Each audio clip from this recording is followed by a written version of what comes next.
song Warp. It is me, your host, Ketsu Ban. Now let us listen to some songs while I tweet out this link. Ye cannot die. Ye cannot be buried. There is nothing. I've never been just okay. I've always been amazing. I've never been just okay. I've always been amazing. I've never been just okay.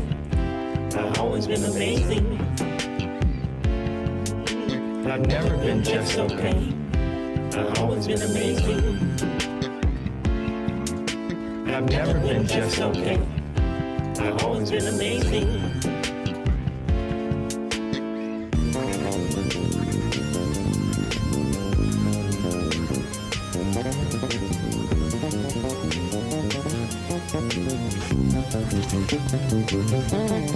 I've never been just okay. I've always been amazing. I've never been just okay. I've always been amazing. I've never been just okay. I've always been amazing. I've never been just okay. I've always been amazing. You know, I really do hate Facebook. It's like I'm just trying to make a post saying, here's my show that's started, and they gotta make it so goddamn hard. Like, that's all I was trying to do, make that post, and it wouldn't let me. All right, let's check out a song from the homie Mayo Nays. These are all the same songs I listened to last night, if you were here. Sorry. Ooh, baby girl, I feel alive. I feel my testosterone rising. Girl, your energy electrifying. The shape of you's enticing. Ooh, I gotta try. Wait, you got a man? Gonna make me question all my ethics. Yeah, I push you, pull, it's just magnetic. I'm thanking God for your genetics. Cause I like my booties big, but that thing big down in Texas. You got me acting so lascivious. Girl, don't act oblivious. I see you thinking of salacious sensualities. And I don't mean to be lubricious. But girl, you look nutritious. Tryna eat your peach and break your back, ooh baby. Let's do a little fornicating. Turn up the heat. Ooh, gotta go bananas, baby. Like monkeys in the trees. Maybe a little bit of copulation. Intimacy. It's time to ignite the fire. Yeah. Let's do a little fornicating. Turn up the heat. Ooh, gotta go bananas, baby. Like monkeys in the trees. Maybe a little bit of copulation. Intimacy. Turn up the heat. Turn up the heat. Turn up the heat. So these are state-of-the-art Mayo pyrotechnics, you know what I'm saying, handmade from scratch. Made the black powder myself. I went to the mines with a pickaxe, mined out all the shit, then mixed it all together, and then I made the stars. I hand wrapped this. This is earthworm silk paper, and it's edible. These are the best fireworks you'll ever see in your life, no cap. Mommy got me, I go saucy, she tsunami. Get my parents on that body, little kitty like it doggy. Coochie catch me slipping while I'm ducking and spelunking. On my corn, she get the husking, Check. munching on me. Don't bite, but do that. Coming at the pussy with an accurate strategy, hitting angles and shit that I calculated mathematically. Backing ass up on me, I'ma have to fill the capacity. Matter of fact, I hit a different 3 consecutive rounds. I ain't modest bad and I'm a different anomaly. In the bitch esophagus horizontally. Honestly, I'm in a whole different bracket. What you fucking with commonly? I'm preposterous, baby. I can't believe I exist. Ooh, that body talking to me, speaking my language. See my mi vamos a echar pasión. From potential to kinetic, got her shaking epileptic till she stretches so athletic. Oh goddamn, that pussy good. Let's do a little fornicating. Turn up the heat. Ooh, gotta go bananas, baby. Like monkeys in the trees. Maybe a little bit of copulation. Intimacy. It's time to ignite the fire. Yeah. Let's do a little fornicating. Turn up the heat. Ooh, gotta go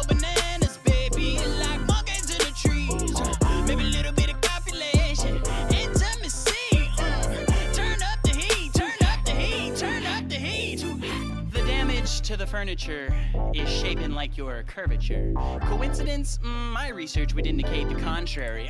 Boo, you knew I needed that. You got moves and you stupid bad. Pardon me, but I gotta ask. Damn, bitch, can we run it back? Please? Alrighty, that was the homie Mayonnaise. Got, I think, 2 short little songs for you here today. And then we'll get into this great show. I got 3 songs, actually. These are good. And then we'll have a great show for you here today. This is a guy named Skip Whitman. All 4 of these guys are rappers who are largely undiscovered. And they're all incredibly talented. This guy's name is Skip Whitman.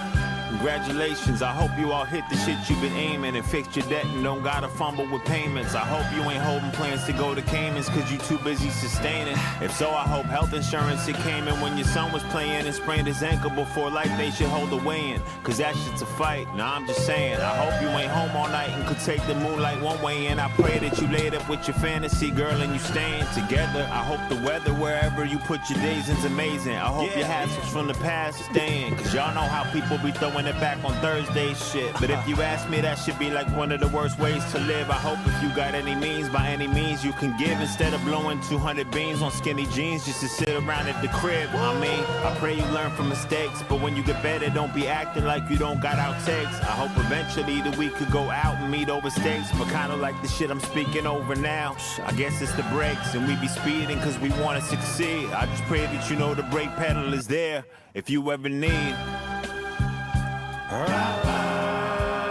Mosa, coming soon. Produced by Jeremy Page.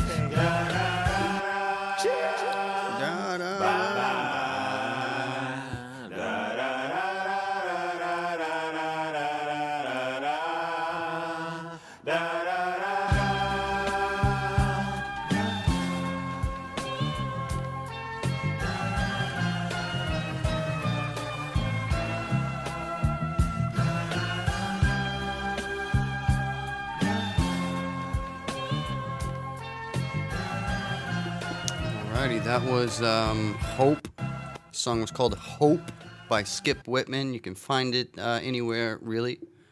So, a couple more short songs, and then we're starting the show! Woo! This guy's name is Zeberland. I only know of him, I found him on Instagram. He's really fucking good, really talented. Check this guy out. Zeberland is his name.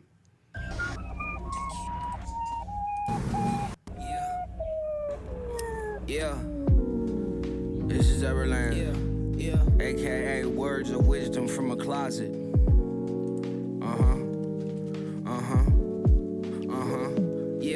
Yeah. I got $4.70 in the bank. That's $4.70 in the tank or $4.20 on dank. Apartments kicked me out cause they done found my chickens. I guess it's what I needed though for time I lost my mission. Caught up in the bag, forgot I supposed to be spitting. Lost in the visions with feelings and high ambitions. But now I gotta work cause we in a new division. That damn school keep calling about missed tuition. Had to take some time off, let my mind get filled in. When I'm coming back, Zeberland's in the building. Full grown, still pushing kids cause we children. Same dumb shit, only thing is they filming. We'll make it better. Slice a chunk of hunk of cheese off that block of cheddar. See, smoke them till they sting up off my feet light as a feather bee. I'll sock a bitch up in her feet cause these Italian leathers G. Wiki fresher, tell death select ya. This the new era coming round with the pressure. I'm failing class but I smoke with the professor. And F is the closest I can get up to my letter. Z, yeah, that same dumb that's Z, yeah, that same. Make sure I got the mic right, bro. It's dark in this closet. Yeah, same dumb shit. Words of wisdom from a closet. Yeah, I got $4.70 in the bank. That's $4.70 in the tank or $4.20 on dank. Apartments kicked me out cause they done found my fucking chickens. I guess it's what I needed though for a time I lost my mission. Caught up in the bag, forgot I was supposed to be spitting. Lost in the visions with feelings and high ambitions. But now I gotta work cause we in that new division. And fuck that school cause they ain't getting their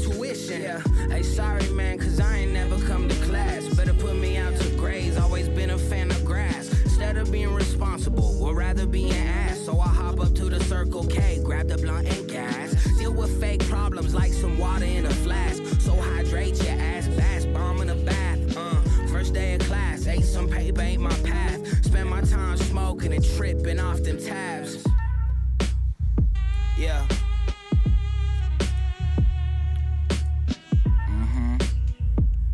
Control yourself. Control yourself. Yeah.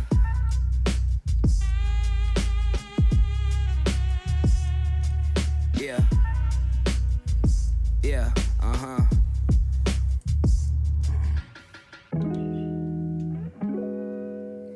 Oh, this is the good part too. I love this part of the song. I think we can all relate to this shit. Fuck the man. Fuck the man. Yeah, fuck the man. That's who I am. The one to really do it just because I say I can't. Goddamn, fuck the man. That's who I am. Just heating up, then it took me out the pan. Goddamn, fuck the man. That's who I am. A real crowd pleaser if they pay, that's Uncle Sam. Goddamn, fuck the man. That's who I am. Goddamn, fuck the man. Yeah, that's who I am. Ay, I'm back like some heartburn after Italian food. Took a couple steps, wrong direction, final move. Chewing bad words like gum, maybe stuck to shoes. Fermenting juice, cause I can't afford the goose.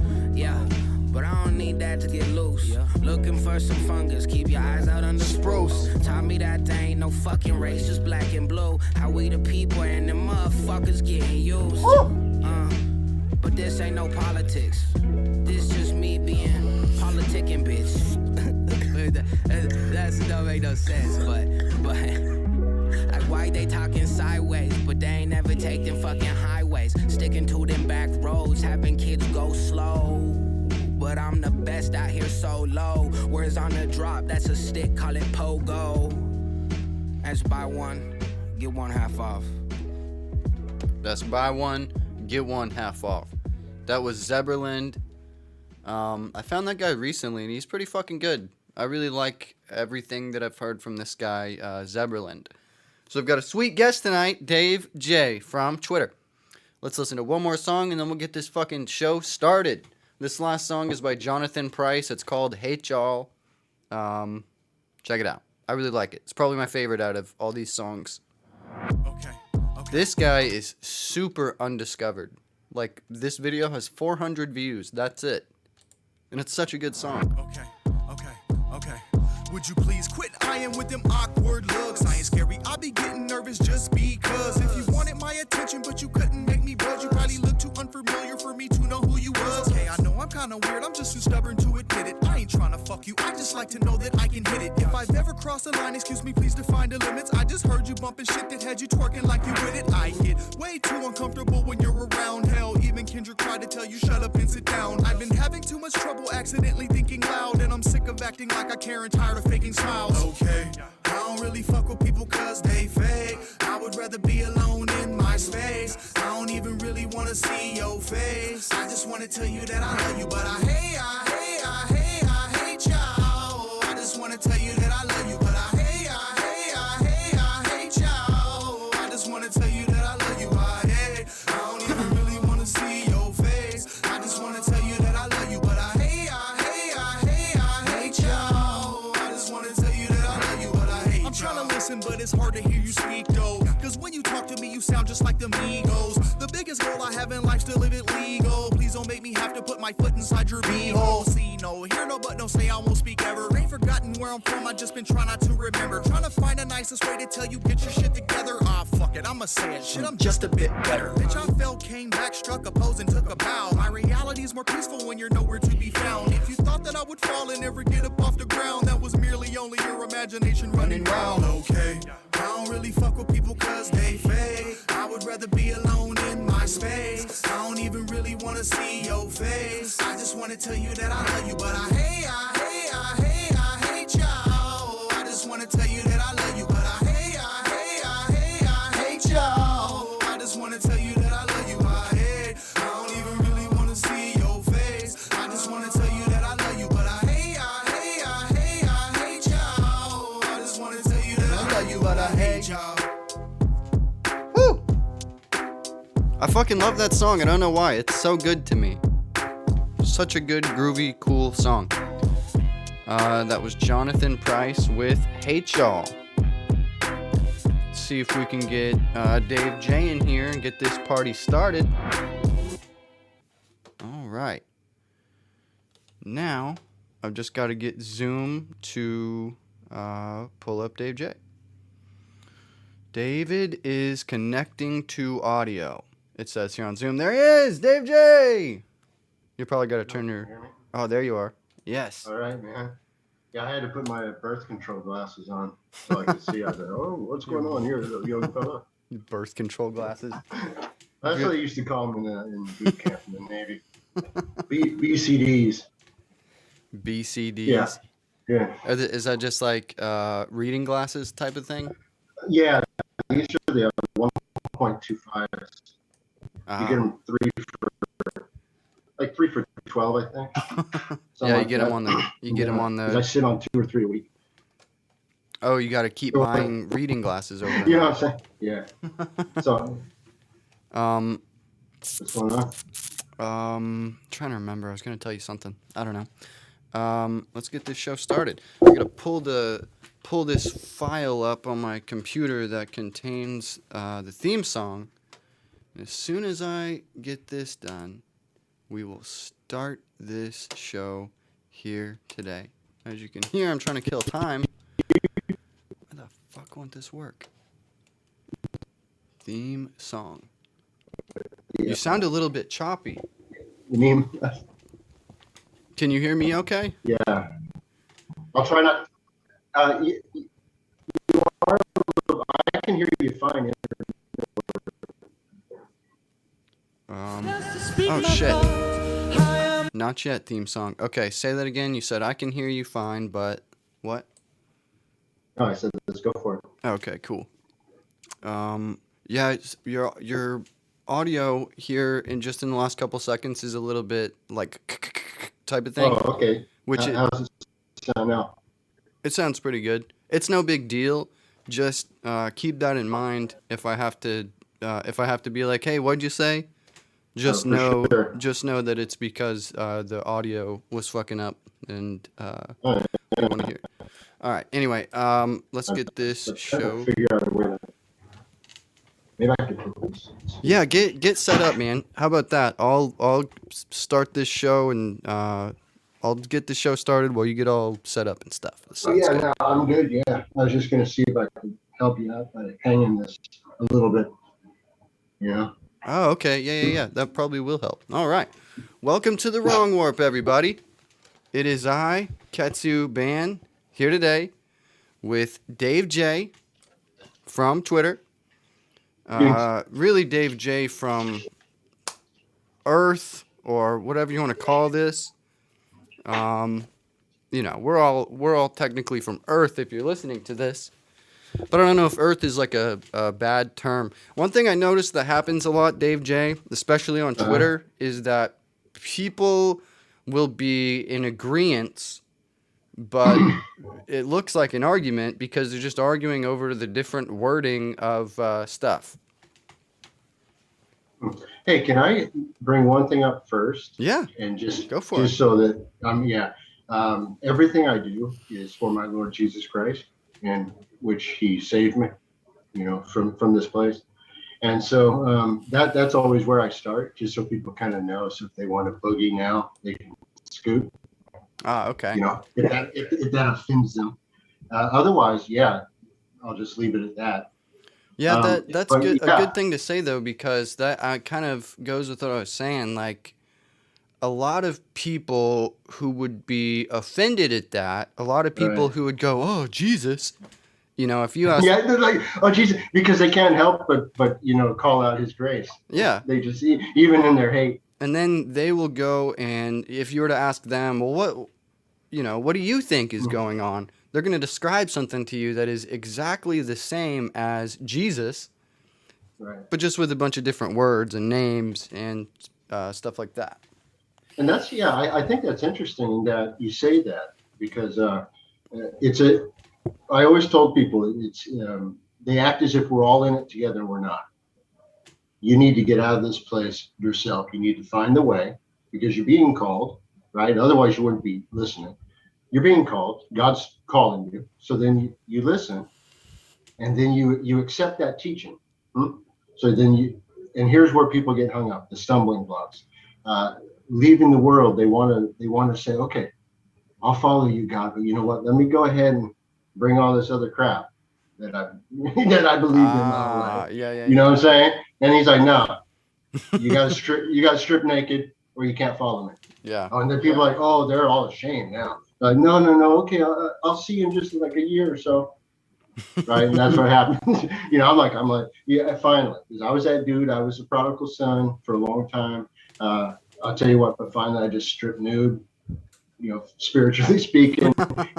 And you don't want to be going in. You don't want to be barging in churches with your pants off, though. Yeah. Well, actually, I haven't actually been to a church. I can't tell you how long.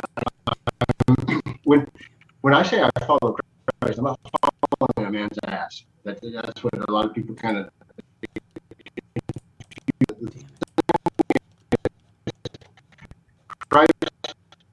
Christ is the Spirit of God, all right, through which Jesus came and showed you the way to, in fact, use it, because you have been, when he leaves, he says, what comforter, all right, and she will bring you into all knowledge, right? That's right. called the Spirit. It's called the comfort, just like a blanket. So then when you don't have to listen to man, you say, okay, I'm looking up at that moon and that sun and the stars, and they all look like lights to me, not very far away. And the comforter is like, yep, let's go ahead and talk about that. And by talking about that, I mean, let's go out and look and observe, right, and test and verify. And you find out that all those are in fact just lights in the sky, used for times and seasons, and they are perfect in all their reason. All right, just man confuses and assigns powers to creations, right, within the creation. So it's like, oh, you're bits of the creation, therefore they'll call them gods and give them special powers.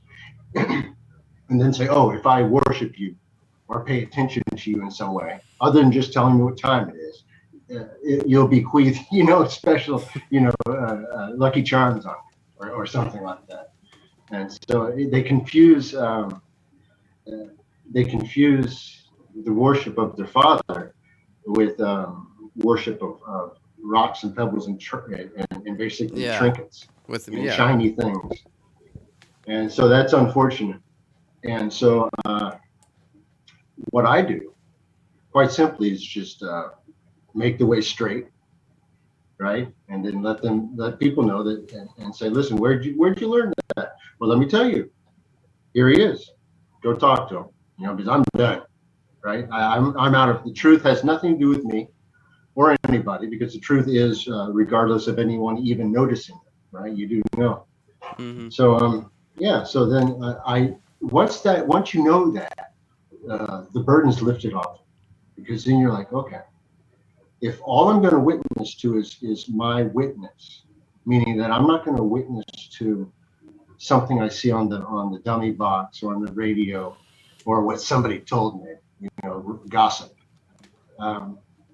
I won't be a liar today, because what I'm going to do is just witness the truth of my existence. Yeah. So right. So then you see that. So then I witness to you what I did today, what I ran, what I accomplished, or what failure I had. And then if you have something that you can help me with, you do, or even just to listen, that's a comfort, right? So that's where communion comes in. That idea of communion, not this idea of putting a wafer on your tongue and a little grape juice. What is that feeling? Is that having supper with somebody?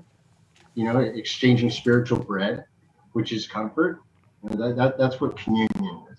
Yeah. So communion, I think, is a very interesting allegory that I want to get into. Before we do that, let me we'll play the theme song and start the show. Oh, I can see you, man. Do you can see me?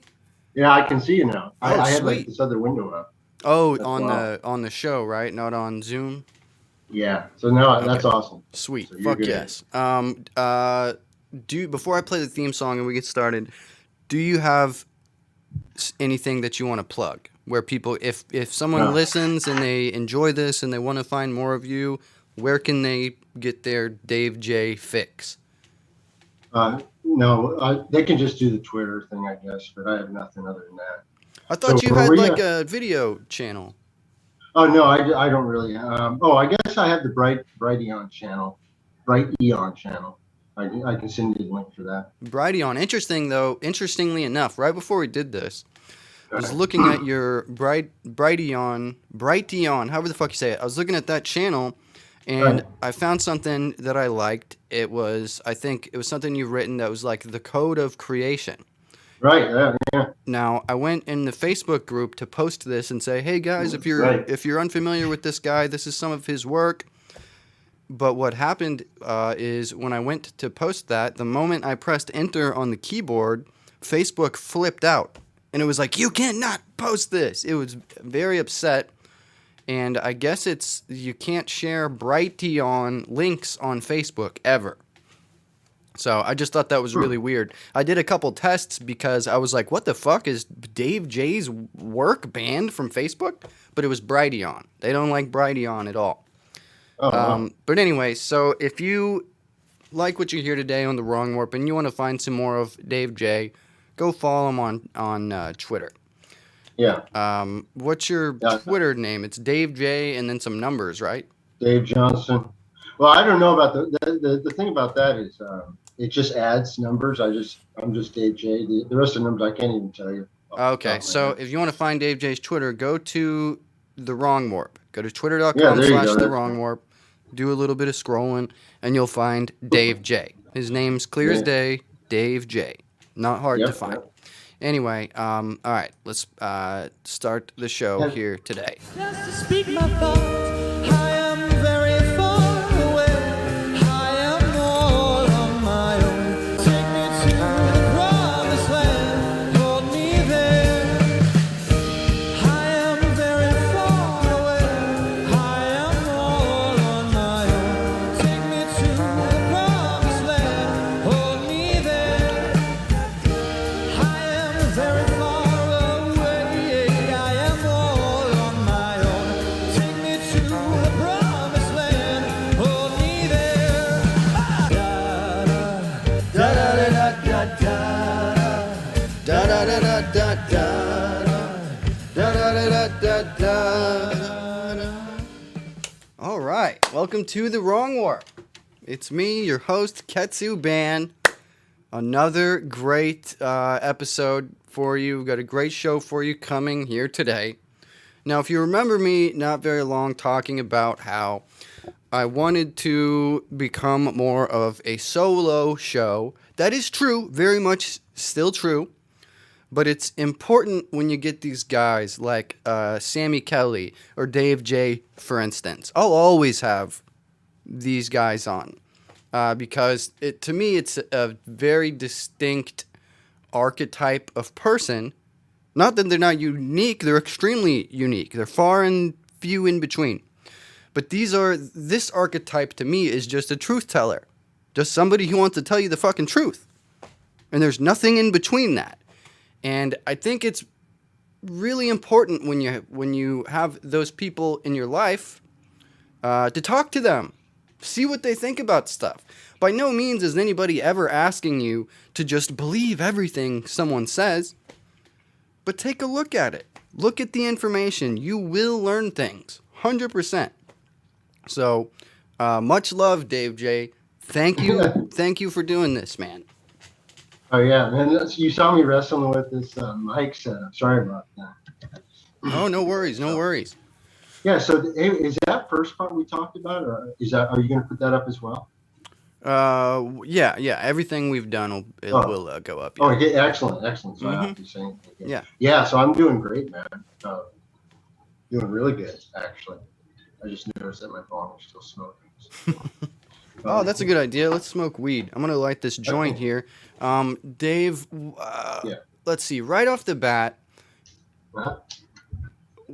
when I first saw your Twitter, the way that you structure your tweets, it looks like there's usually some type of formula involved. And the structure, just being completely honest, the structure, it's hard for me to understand a lot of the time. Yeah. You know, I don't know what you mean. I want to know. I see these tweets, I'm like, oh God, I wish I knew what this meant. Yeah, it's one of those things where anytime you have something you don't understand, you have to go back to where you did understand it. Mm-hmm. So if you're saying you didn't understand it from the first word, well, that I can help you with. But I mean, I can also help you with it if you were able to get to the fifth word before you got lost. You know, so at some point you kind of got it because it interests you to look, and then at some point it lost you. So it'd be helpful to know where that was, at that point where it lost you. Mm-hmm. Because at that point, that's the weakness, right? Because what I'm saying in my thesis is that you use the code of creation, all then reduces through the what's called numbers, 1 through 9, the 10 being the IO or the loop back or the feedback loop, what allows you to continue to think about something, that what I call the 9/11. If it's in fact a lie or a misdirection or consumption, it's a 9/11 loop, if that makes sense. Interesting. So like 9/11 was a macro version of that, yeah? Yeah. Mm-hmm, yeah. So you reduce everything down to this. So all I'm saying in each one of those tweets is that I'll usually take something, and I just come up with them just as I'm sitting there. So as fast as I can write it, it comes up. So it's always the numbers I always add in just so it references back to the code of creation, which you brought up earlier. So if you go through there, I go through the numbers, all right? Mm-hmm. All of them and what they mean. Every single time, that's what they mean. Right. So then if you do that, then all of these stories that you see in the news, all of these stories, whether it be the fake space nonsense or the fake war nonsense or all of that, within those stories is a signature or an echo of the matrix or an echo of the what's better nowadays is called a computing system, or not so much. I guess some will confuse it as artificial intelligence, but it's more. It's beyond that. It's built by man, obviously. However, though, that there's a spiritual aspect to it. All right. So that this isn't just men behind in a room, plotting this out. This is a spiritual aspect, and this is where the spiritual side comes in, and this is where the idea of Lucifer, the idea of the devil, the liar, all that comes in. Interesting. So then, because what you're living in is you're living in hell, if you haven't noticed. All right. This is hell? Then, yeah, absolutely. So you are comforted only by your Creator. And you are comforted to the point of your acceptance. So when you are brought low in life, it's because you're being taught a lesson. And when you're brought high in life, it is as if you are being rewarded. Not in the way that you think of a lot of money. I'm talking just in comfort, in pleasure, in joy of talking to your friend, right. The Creator. All right, that's what I'm talking about as far as that richness. Because you can be at any station in life and be miserable, all right? Or you can be at any station and be happy. It all depends on what you're doing with the currency that's given you, all right? Because people are put into positions by God and given currency to give out for a reason. It's those that keep it to themselves. It's the parable of, I thought you were a jealous God, so I took what you gave me and I hid it in the bank, basically, right? And then he's gonna, and that's what's called the unfaithful servant idea. Although you still are called a son of God, you're the lowest form, right? Because when you should have done better, when you should have reflected your Creator, when you should have given instead of asking for, you gave up your position. So those first become last, and then the last become first. The idea of the meek inheriting, that idea. Yeah, yeah. Yeah. So, So, can we yeah. get an idea, sort of? I definitely don't disagree with anything you said. Right.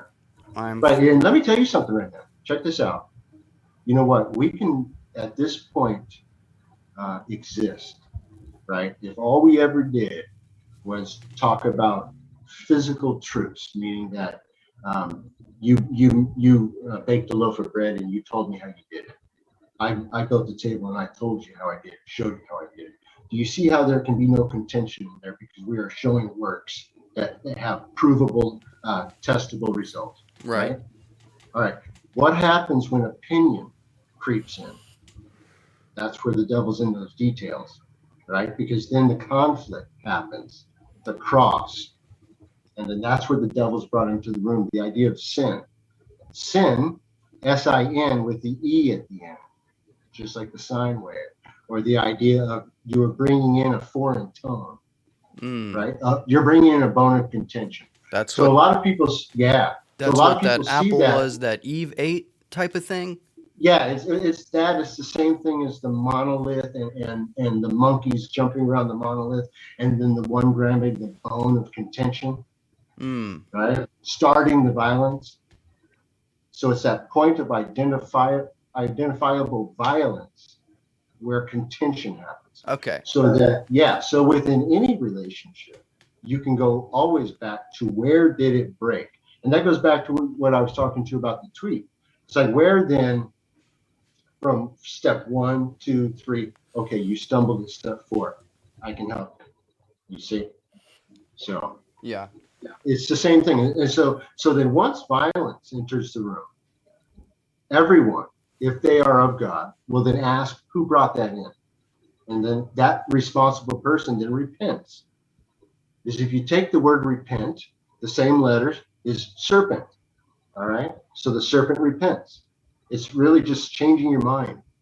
So instead of bringing violence or anger into the room, you step on its head, right? You become her, the idea of the spirit, she, the one who brings peace, right? Right. And then you are the peacemaker. So then if there are peacemakers in the room, there can be no violence. So let me ask you this: Yeah, peace, yeah. peace would have to be that perfect blend of masculine and feminine, I guess. So just like you're saying, the peace is the feminine and the war is the masculine. Do you think? No, I don't see it that way. No, I can already correct you that there is no war there. Not in you're speaking of the fallen God idea. There is war there. Well, Wars, whatever idea. the Yeah. opposite of peace is, whatever Okay, word. let me tell you about that. Okay, let me tell you about that, and I'll tell you how that works. And you can put it in the idea of mushrooms and cannabis, just to be honest with you. So the cannabis is the female, and the mushroom is the male. So the male is the father, the cannabis is the mother. The mother brings you the spiritual ideas of comfort and joy. The father brings you the truth of the matter. This is the way it is. I don't care what you think. This is the way it is. All right. So then you can go on that ego trip and you will be broken. So then the harder you want to fight, the harder that trip's going to be. However, if you accept the fact that the Father's going to show you nothing but the truth of the matter, all right, regardless of your feelings, because that's for the mother, all right, he's going to show you, boom, and then you're going to go. And then guess what? Those trips are always going to be joyful. And it's going to be exactly what you asked for. Meaning, Father, show me this. You're not only going to be shown, you're going to feel that so that you can become a witness. Okay. So would you say that's why our penises were encoded with this mushroom tip? Yeah. Yeah. Yeah. I mean, Yeah, it makes a lot of course. sense, man. That's the I mean, first thing I thought you of. can't look at a mushroom and not see that. Yeah. You know, it's so instead of everybody acting like this is some foreign revelation, it's obvious. Yeah. The flower is the cannabis. The flower, the woman. Come on, the bloom. Yeah. And then the male, the penis. You see it. So people need to stop pretending like this is some foreign idea. Accept it, because once you accept it, you can get past the all that and then go to the point. And the point is where you then are introduced to correctly. That's where you then see this place for what it is. You see that the only job you have here left is to show the truth of the Son, which is through Jesus Christ. You are saved as the way, the example that was set for you. That was the example set. All right, not of worship, of way. All right, that's different. All right. So then every time if I say something to you, there's never an intent to harm you. It's always an intent to stop you from harming yourself. Much like the Father to his Son. Right, because the farther you go down this deception, and then sooner or later that deception leads you out of the range of the sphere of influence of my voice, then I've lost you, right? So while I have you within the sphere of influence, I'm going to correct you. All right, that's how that is. And so anyone who is of the Father will have that same spirit, because that is the mother as well, because the mother loves the Son. All right. You see how it all works together? Yeah. I definitely do. I never put the weed and mushrooms together as feminine and masculine before, but it makes complete sense. It's all there.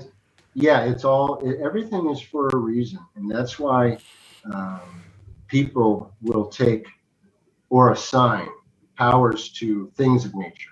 And I was just talking with some people today about that, whether it be crystals or stone and things like that. It's where the intent lies. If your intent is that this crystal somehow has a magical power other than what God has given it through its creation, where it's acting exactly how it's supposed to, then there's no worries there. But if it somehow becomes a foreign god, that's where the error comes in. So then, of course, whether it be crystals or any type of natural stone, of course, there's an element of healing, obviously, because that's what it's there for.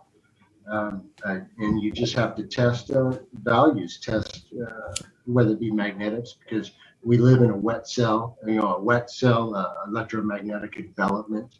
That's this place we live in right now. Basically, if you want to know the idea of sea, mountains, I want to know. Man, land, sea. That's all the iris, all right, the colored part of God's eye. So if you can imagine holding a human eye looking up, that is the idea of the universe. Let there be light. It is God's eye. When God blinks, it's all ends. That's the idea of revelation. So in the twinkling of an eye, that's what that is. Saying when God blinks and is done with this whole thing, it's over. That's why while you have time, you find the way out. All right. And you make your work about having other people come the way out. So then if they constantly, and that's why I'm always fishing. I'm always fishing by the edge of the news stream, right? The latest thing, because I'm going to see if somebody says, "Hey, what's that?" That's an interesting note, and they're gonna check it out. And as soon as I get them in the room, I start banging out stuff. You know what I'm saying? I got a video on that. I'll wear you out, man. You know what I'm saying? If you're truly interested, right? If you decide that you're going to change direction, a serpent repenting, remember that just means a liar falling into line with the truth. Then the Father then takes over and then guides you, because that's the whole idea of all men being liars and God being the truth. Because every man shows you and witnesses to you. And then what you're supposed to do is test that. So if you're deceived, that's your fault. Yeah, I mean, I definitely agree. What I'm really interested in is a lot of your takes. I don't know how to explain this. Like, what I always talk about is how, for me, it's kind of like learn all of this stuff, and then just as you said, help people, type of thing. But be happy. Right. Have fun doing it. Teach others. Yeah. The happiness is in the service to others, and all this stuff. Yeah, you see that. Oh, let's talk about sense of humor. Most people don't have one, or it's just on this side of being positive. Man, you almost have to spoon feed the joke anymore. Yeah. It drives me crazy because I like I say, I love sharp wit. I like to just be able to lay it out, boom, boom, boom. But I also have this my mind is what some would call photographic. So I can recall back into my childhood, and this would be in the early 70s. So I can recall instances around, and I can recall that and then put that into a tweet message, and then it will be arranged by year and by date. And I guess if people haven't witnessed that, they might say, I don't understand what that means. But that's where you just have to simply, if you don't understand a word, what do? You look it up, right? it's pretty simple. Yeah. Or if you don't, or if you see, let's say the number 1 through, let's say 9 and 10 or IO at the end, and you for some reason forgot since the last time you read the book what it meant, then you can go back and read it again, and it's going to mean that exact same thing. So here's the thing: when you find a truth, you wake up in the morning and it's still a truth. It's as true as the day. That means that you apply it. You don't keep trying to relearn it. You apply it so that your next step along the way, along that straight and narrow, is farther along. At some point, you leave people behind. That's just the seasons of life, right? You're here for a while. You're here in this town for a while. You're here until once they don't accept you, and then they kick you out. I'm talking to you, and I know I talk to these, our friends. You know them, Alex and Monique. Homewrecker podcast. I love those guys. Yeah. Monique I made this. Yeah, Alex and Monique. I cube. talked to them. That was the last time I actually talked to anybody. Well, I talked to Eyes before that, and but that's it. People don't want to talk. You know why? Because they're all selling something. Yes, exactly, man. Exactly. Yeah. And that's kind of exactly where I'm trying to go with my show, is showing you the people that are selling something, and showing you how it's so much deeper than the literal meaning of selling, like sell you something and make money. They're trying to sell you some type of attachment or some type of attention to something. Right. And usually it's because it's their thing. It's what they're attached to and stuff like that. But I find that people in my own experience, a lot of time, whether good or bad, they're like agenda driven is the only way I can really say it. They have an agenda. Even if it's just them, like even if it's a good agenda, it's still an agenda. And to me, the truth doesn't have an agenda. The truth just is the truth. Exactly. And there's nothing you can do about it. Whether you see it or not. And here's the thing about that. Here's the thing about truth. And I sent something out earlier. There are people who actually will tell you that there's no possibility that anyone can ever know the truth. And then so I say, then why are you here? Why are you even talking? Why are you even wasting your time? Because I'm certainly not going to waste my time with anybody who doesn't know that they can't find the truth of the matter. That to me is that to me. Let me tell you something that drives me crazy. That to me is the lowest form of existence, right there. That means that man, and if it's a man, barely a man. That you went through your whole life on your hands and knees, and you decided that you didn't even have to discover what that ground was that was keeping you up. You kept this base animal mentality.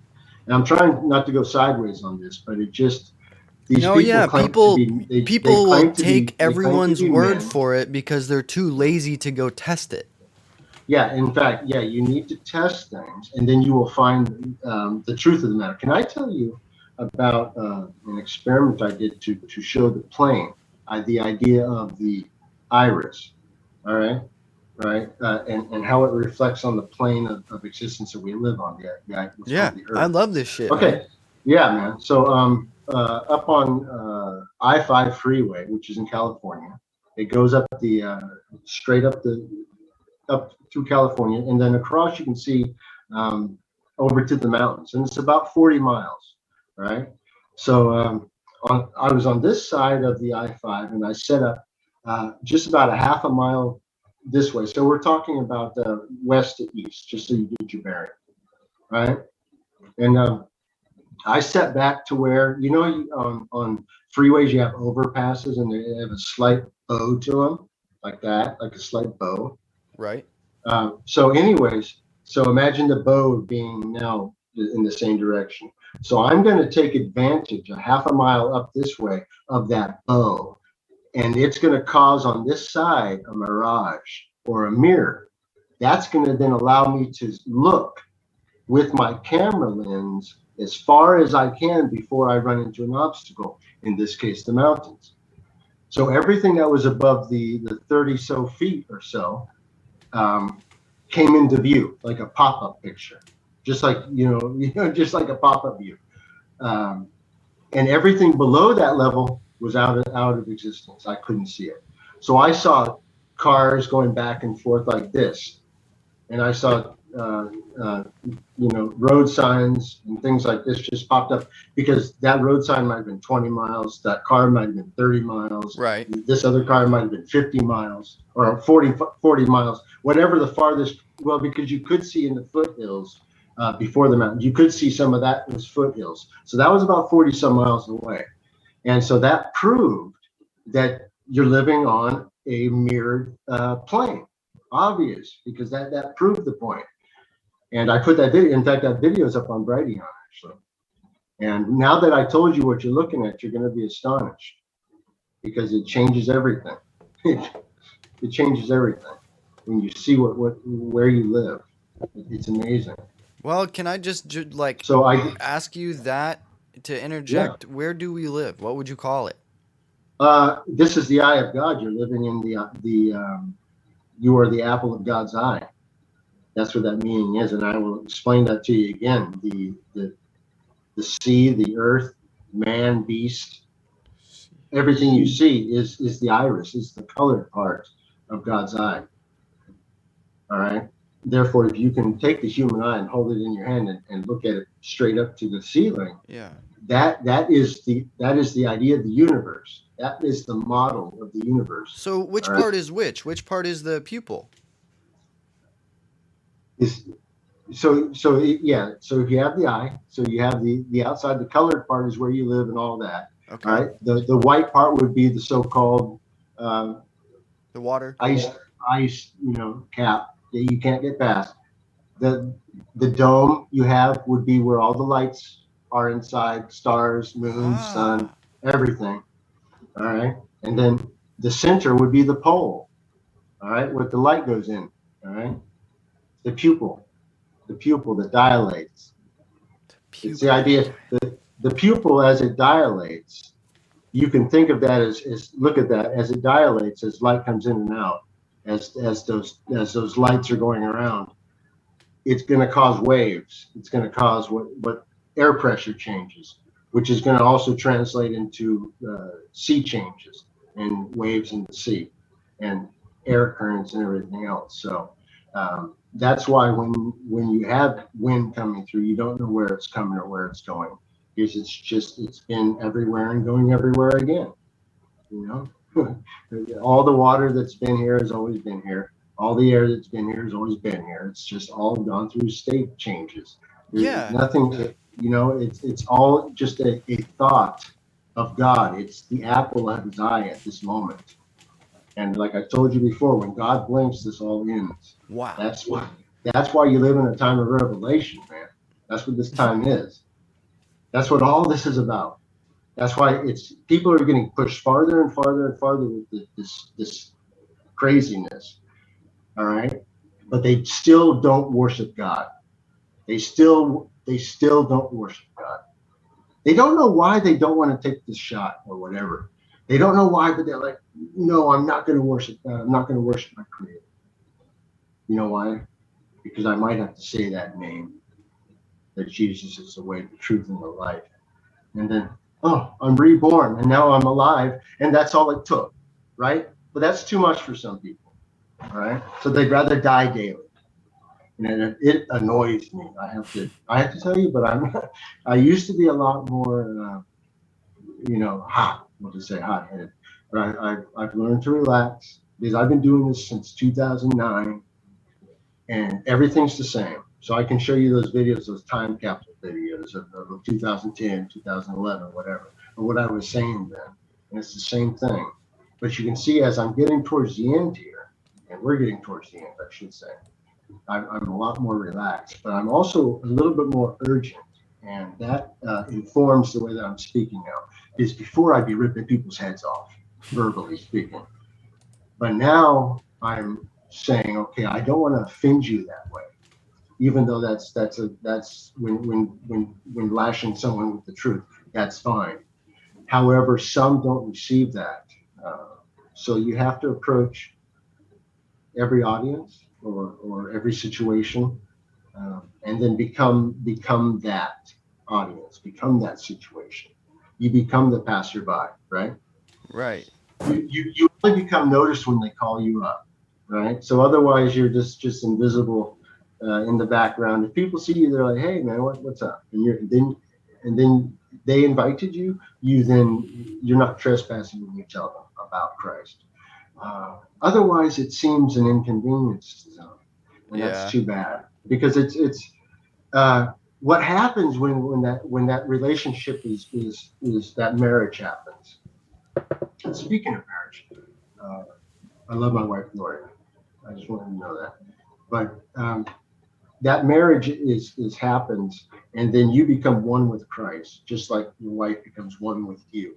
All right. Yeah. Hey, that trip that I went on before this was my honeymoon because I just got married to my wife, who I also love. Well, guess what? She is now of you. You are one body now. Fuck yes. Just know that.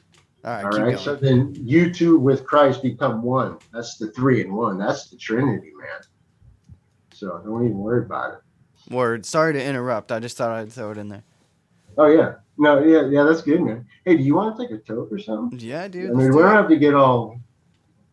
Anything else anything you want to ask? Oh, dude, I can just ask you infinite questions. Yeah. So can I ask you this about that? Sure. And I kind of see the same thing with those that never, to this point that I see, relax and take just a few moments to consume what they just saw. All right. They just read something. It made them think. Now, do they take the time to sit and consume that with Christ, with the mind of Christ, which is what the Comforter is? She brings you all that comfort, right? And then allow God the Father to teach you, or do you just move to the next thing, the next shiny object, and then you're like, at the end of the day, man, I learned a lot of interesting things, but I didn't learn a thing. I can't remember really anything because nobody took the time to actually stop and think. Because sometimes you have to remove yourself from the matrix for some time for that to happen. And guess what? Your life might change. It might be one of those seeds that change everything. There are some people who claim to be of the mind of truth. We'll just say this, or truth seekers, who still dabble in the occult, we'll say, or the dark arts, or the idea of hidden powers. God is not hidden. So if you're praying to or being instructed by some hidden power, that's a demon. All right. And then you're putting out these words, these ideas to people on your little tweet display. And people are then following those ideas to destruction. And that idea of destruction is spiritual destruction, meaning yet another day being led down another useless rabbit hole. That idea. So what happens is that when you learn the code, I'm telling you, you break all that down daily, if you're helping people, and then when the time you're spent alone, that world doesn't even exist. Your mind is with Christ, meaning that you're out observing, you're doing tests, you're doing observations, you're smoking a bowl, you're relaxing with God. Oh, by the way, Isaiah 18 for any buddy wants to relax, read the whole thing, but the middle is where you're just relaxing with God, smoking a bowl, just so you know. And when I say that, I'm quite literally saying like a clear heat upon herb. That's what it says. I'm not just trying to make, you don't have to kind of squint to see what it means. So, smoking a bowl is not new. And also, I should also mention to those that are kind of foreign to this idea, Genesis 1, if you go to verse 29 and 30, I'm not going to spoil it for you, but it's mentioned twice, and it's also referred to as meat. So don't touch on my meat. That's what I tell you, what I'm saying? Don't touch on my meat. I'm about to smoke it. What about the burning bush? People always compare that to weed. Do you think that's bullshit? No, well, the burning bush is beyond that. It's to this. What is it? I'm about to get there, but I want to make sure that you separate the idea of the physical idea of a burning bush, and now going into the spiritual idea of the burning bush. And now look at what a bush is. A bush is a construction of chaos, twigs and everything, branches and everything, and it's burning. All right. That means that if there is something trapped in there somewhere, you're in quite literally an inferno. All right. So then that is where an idea is either a truth or a fiction, meaning that if something is offered to you in the burning bush, meaning that when Christ says that you are baptized by water by man, but I will baptize you by fire. Now you know what that means, right? So that's why sometimes people will go on to trips, and they will have what's called ego deaths, and sometimes they won't understand what happened, that they are being tried by fire. That's why they have these negative experiences. All right. Once you allow that to be burnt off, once you allow that sin, that idea of corruption to be burnt off, not to the point that you're perfect, but to the point that you are of worthiness to follow Christ, be that disciple idea. All right. You're physically still a man and still have that idea of temptation, but spiritually you have been reborn. You have been given the mind of Christ. You have been you listened to the call. You were accepted, because many are called, but few are chosen. All right. That's the idea of that. So then once you're chosen, your life changes, and then you put out, like I say, the truth of the matter, and that's what you do every day. That's what I do every day, and I hope that reflects Christ, because you have to know that Christ is not someone who's sitting there looking to punish you and to say, oh, that's condemnation, and that's all fairy tales. It's like this. It's you have to understand this. The spirit is this. The spirit, the idea of the mother and the father, who, when you banged your knee, the perfect idea of the father is to lift you up. All right, and that's what happens. So you can't walk anymore. You succumb to this place, this living hell, and then you basically fall down and you're lifted up, which is my witness, of course. Yeah, I don't know if you're interested in that, but it's something I could tell you about why that's directly related. But you get up spiritually. You're given a new or a refreshed mind. You're able to see through the haze, and then you're just waiting now to go home with the rest of us. And when that happens, it happens. So I think a lot of people, it's framed super negative, you know, and you're saying I'm getting the vibe that no, it's the opposite of negative. You know what it is? Because you have to understand who I am and who he accepted. To know that if that happened, everybody's worse than the next bad guy, right? Mm-hmm. You know, but I was bad. All right. So therefore, if that can happen, then it can happen. So then each person allows that witness to then bear fruit. So then I go out and then that's what I do.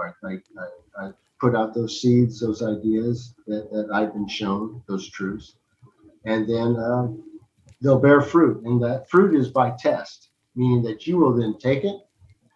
Yeah, okay, what we got here? Hop, hop, hop, hop. Hey, that's good stuff. Or hey, this is garbage. You know, that's it's one or the other. Yeah. You know, but most people consume garbage because it's been literally conned. The con has been put up. The sin or the magic spell has been put onto them, so that they're actually consuming garbage. They're basically human centipedes. You know what I'm saying? Which is pretty.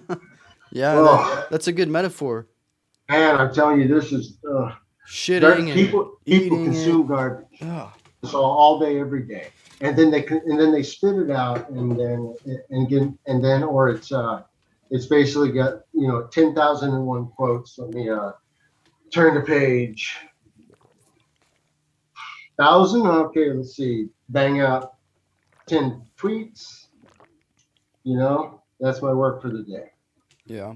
It's like you can tell when it's not real. You know what I'm saying? Yeah. See, I would rather be misunderstood than to be a fake liar and phony serpent. All right, fraud, which most people are. Most people are still serpents. Most people still have not repented of their evil ways. They do not worship God. They worship themselves first, or they worship this idea of God. This idea that that they've created within themselves. They have not, like I say, returned naked and allowed that relationship to happen, so that they can be a truthful witness here at this time. Because right now it matters that people do this, so they cannot go down with this ship, man. Because if you do not get out of her, you will partake in those plagues, spiritually as well as physically. Spiritually. Where do you think most people get hung up with this stuff? Like the people with good intentions, where do they get hung up? Where do they get hung up? It has, and this is where this is where I've seen, and this is really, it's not my opinion so much as it's already written. They get hung up on Christ. That's where they get hung up, and they will not make that step. And the thing is, because they have been misled on who they are seeking. Right? They have not even gone to take an audience with. Before you dismiss somebody who has a claim of such magnitude, you're going to take an audience with them for real, and you do that through prayer. Most people will never make that step.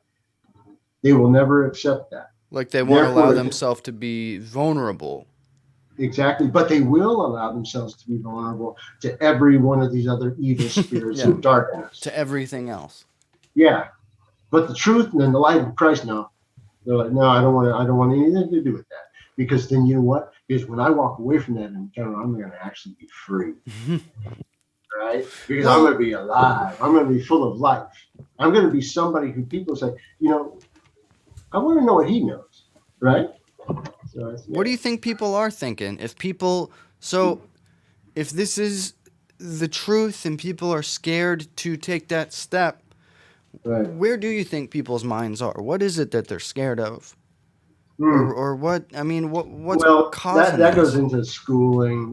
We can go. So the conditioning and programming and all that other stuff. The idea, the biggest destroyer of souls, and this is not to the point to where, and let me tell you this, a destroying of a soul is a lifetime, because you're in hell now. So if you spend your entire life dying every day, living in destruction, living regret, living in addiction, let's say, that is wrong and is destroying you, but yet you choose to do it again. That is because you have not given your life to Christ, because otherwise all that would go away. But so you to go quite literally. So while you're Say that spiritually last at the thing end, you're again. gonna go The thing was listen glitching to out a look little at bit. all the years. Yeah, I'm sorry. Look at all the years that you spent suffering in reality, and then this reality here in what's called hell. The idea of you living through a hell right now. So you're not hell's not some place that's coming up. You're living through it now. If you're in sin, you're going to be being burnt daily with regret, with those thoughts that just pop into your head. You know what I'm saying? Those little quick darknesses.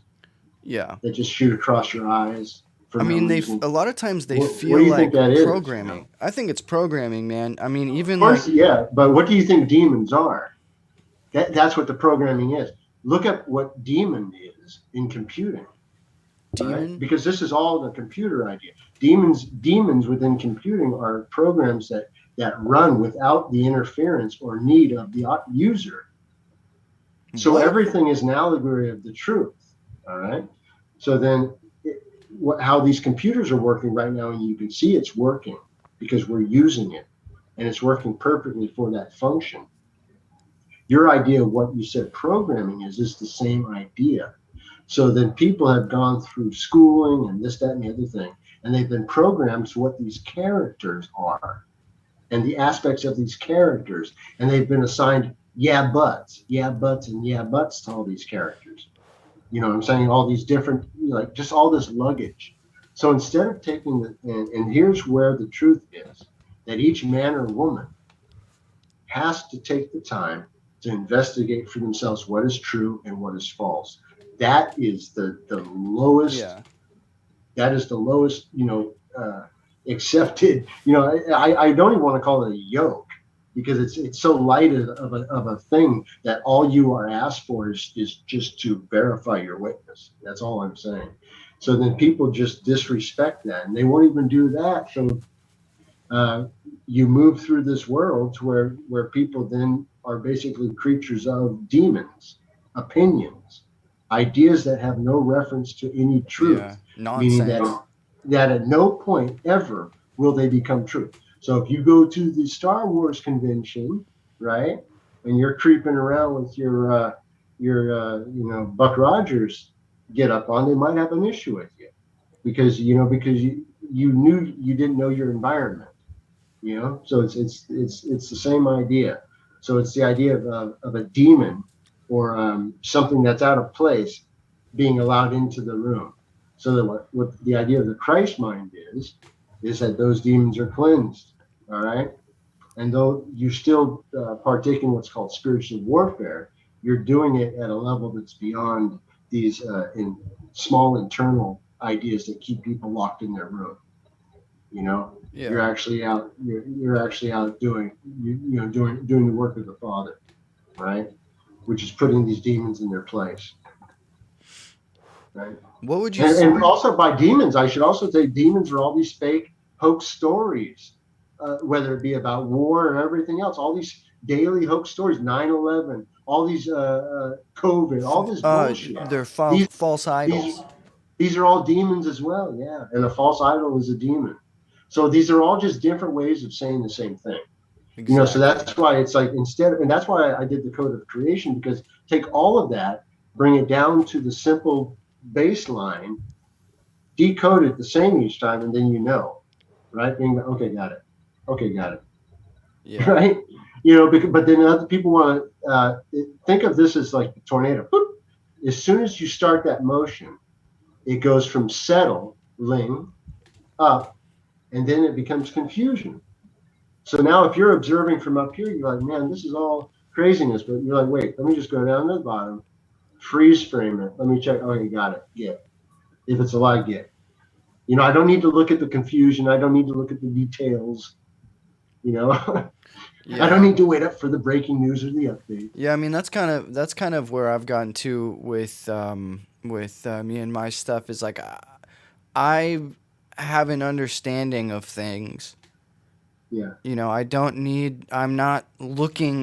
I'm not still looking around looking for something. I have my own thing. Well, I have this thing called. Here's the thing: is my relationship is truly I'm in the body of Christ, meaning that I have access to the mind of Christ, right? So although this body you see me, I have been saved through Christ out of here. Once, and I don't even. And this is something I was telling my friend today, and this was people say something's put upon you, or an idea is given to you. So I will just say what happened. I will not taste death physically in this body. I will be taken. Just letting you know. Right, so that's going to happen. You will be taken? I will be taken, much like Enoch. Oh, yeah. Or some might call it, some may say raptured or taken. I've always wondered about that. That's like in the Bible when Jesus, he rose from the dead, and then when he left, right. I guess, he did that. Like he just floated away. Yeah, and he's like, see ya. Yeah. Have a good one. yeah. No, he's like, I'm going to be back. But yeah, and here's the thing, though. And here's the thing about that is people became and guess what happened? They kept looking up, right? They kept looking up and they got fixated by an idol, right? The idol eye. All right. So then what happened was Christ said this. He said, I'm going to leave you with the Comforter, which is the mind of Christ. And then you are going to go out and do much greater things, right? Because Christ wasn't around during the digital age, right? So that's what the body here is for. So that's what I'm here for. That's what those who are in Christ are here for. That's his body at work. Because once the body of Christ is taken out of this world, darkness reigns. What do you think about Enoch? 1. Yeah, definitely. Have you read it? Yeah. Well. Oh yeah. I've read Enoch 1. I haven't read the entirety of the other stuff. Well, no, I mean it's not so much if you've read it, great, but have you actually tested it? That's more like go to the way that seasons work, and test it. I did 1 year, this entire year, for the entire year, from day one all the way around to the day one again. I went out and I observed the sky once during the day, once during the night. And I did that for the entire year so that I could see it myself. I did that work. These are things that you just don't read it, but you also, faith without works is dead.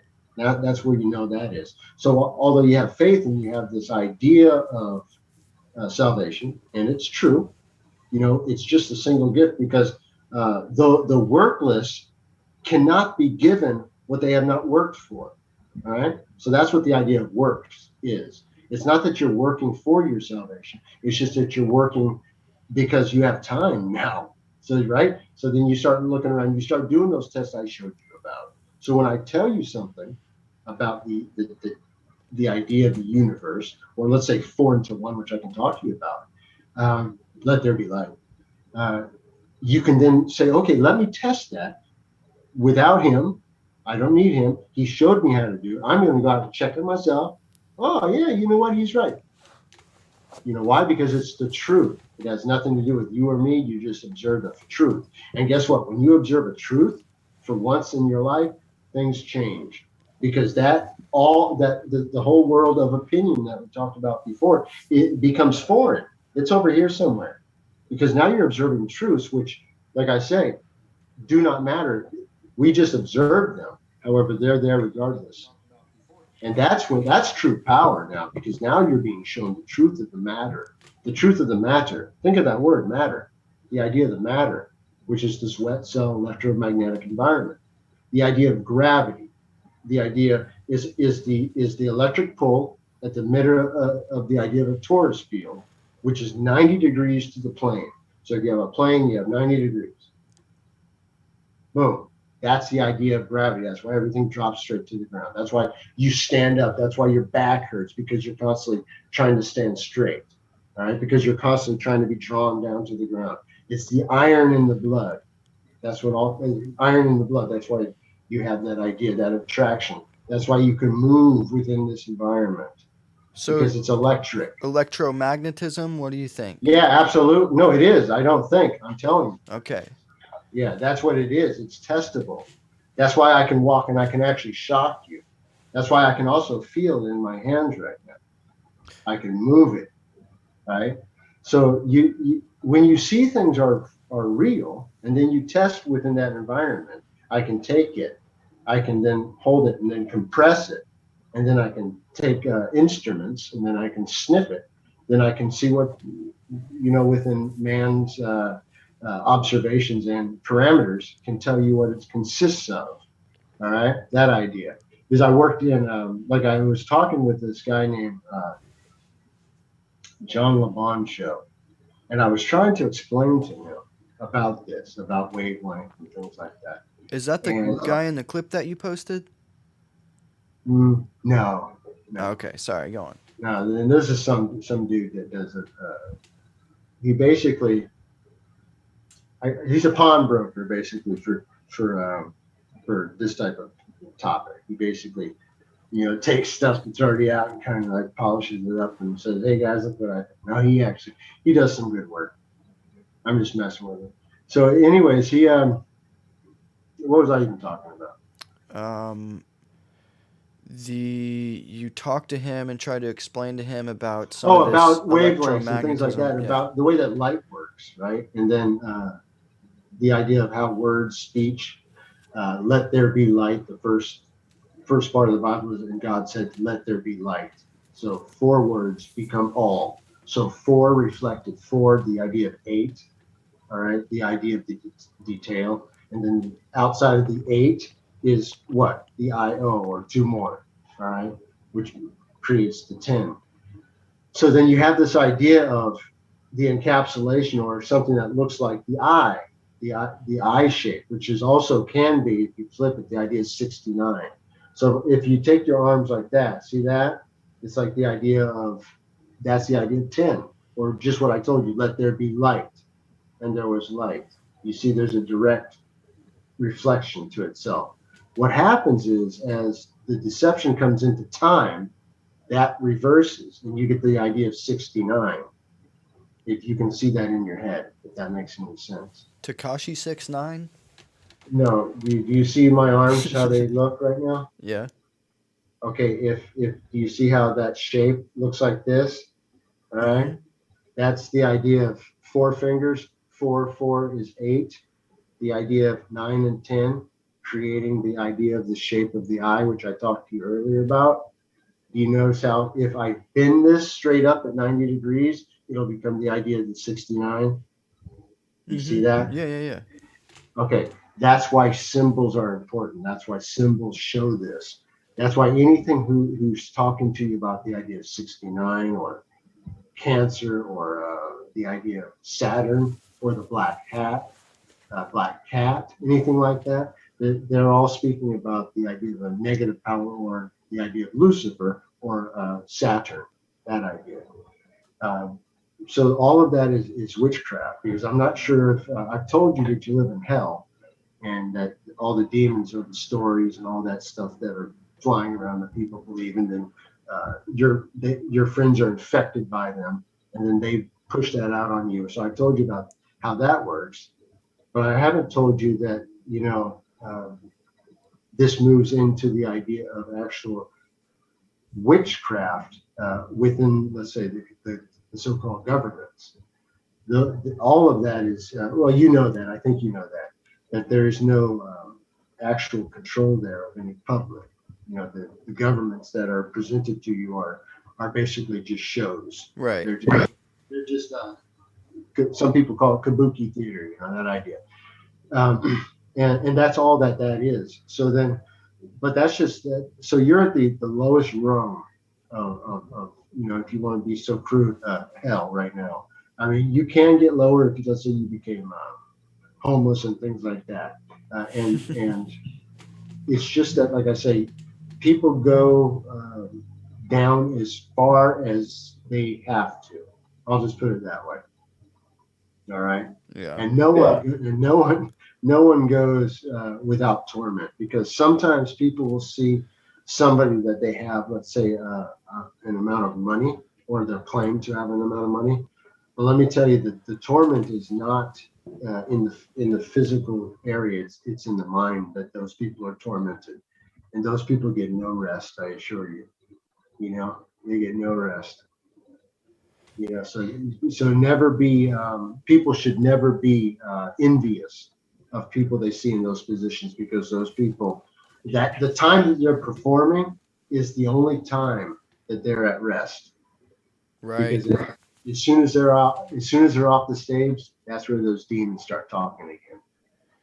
Right. So then never, and this whole place, you don't get into this. You don't get into because I told you I don't know if I told you that, but I grew up kind of in that area down there in the LA area, and the people around were in the business. I'll just put it that way. And you don't get into certain aspects of it. In fact, even to a certain level without paying certain dues. And so just know that's the facts as well. All right. So it's covered, whether it be through entertainment or whether it be through the local towns. They call it Masons and other groups like that. They control, let's say, the police and the fire departments. They control the Catholic churches.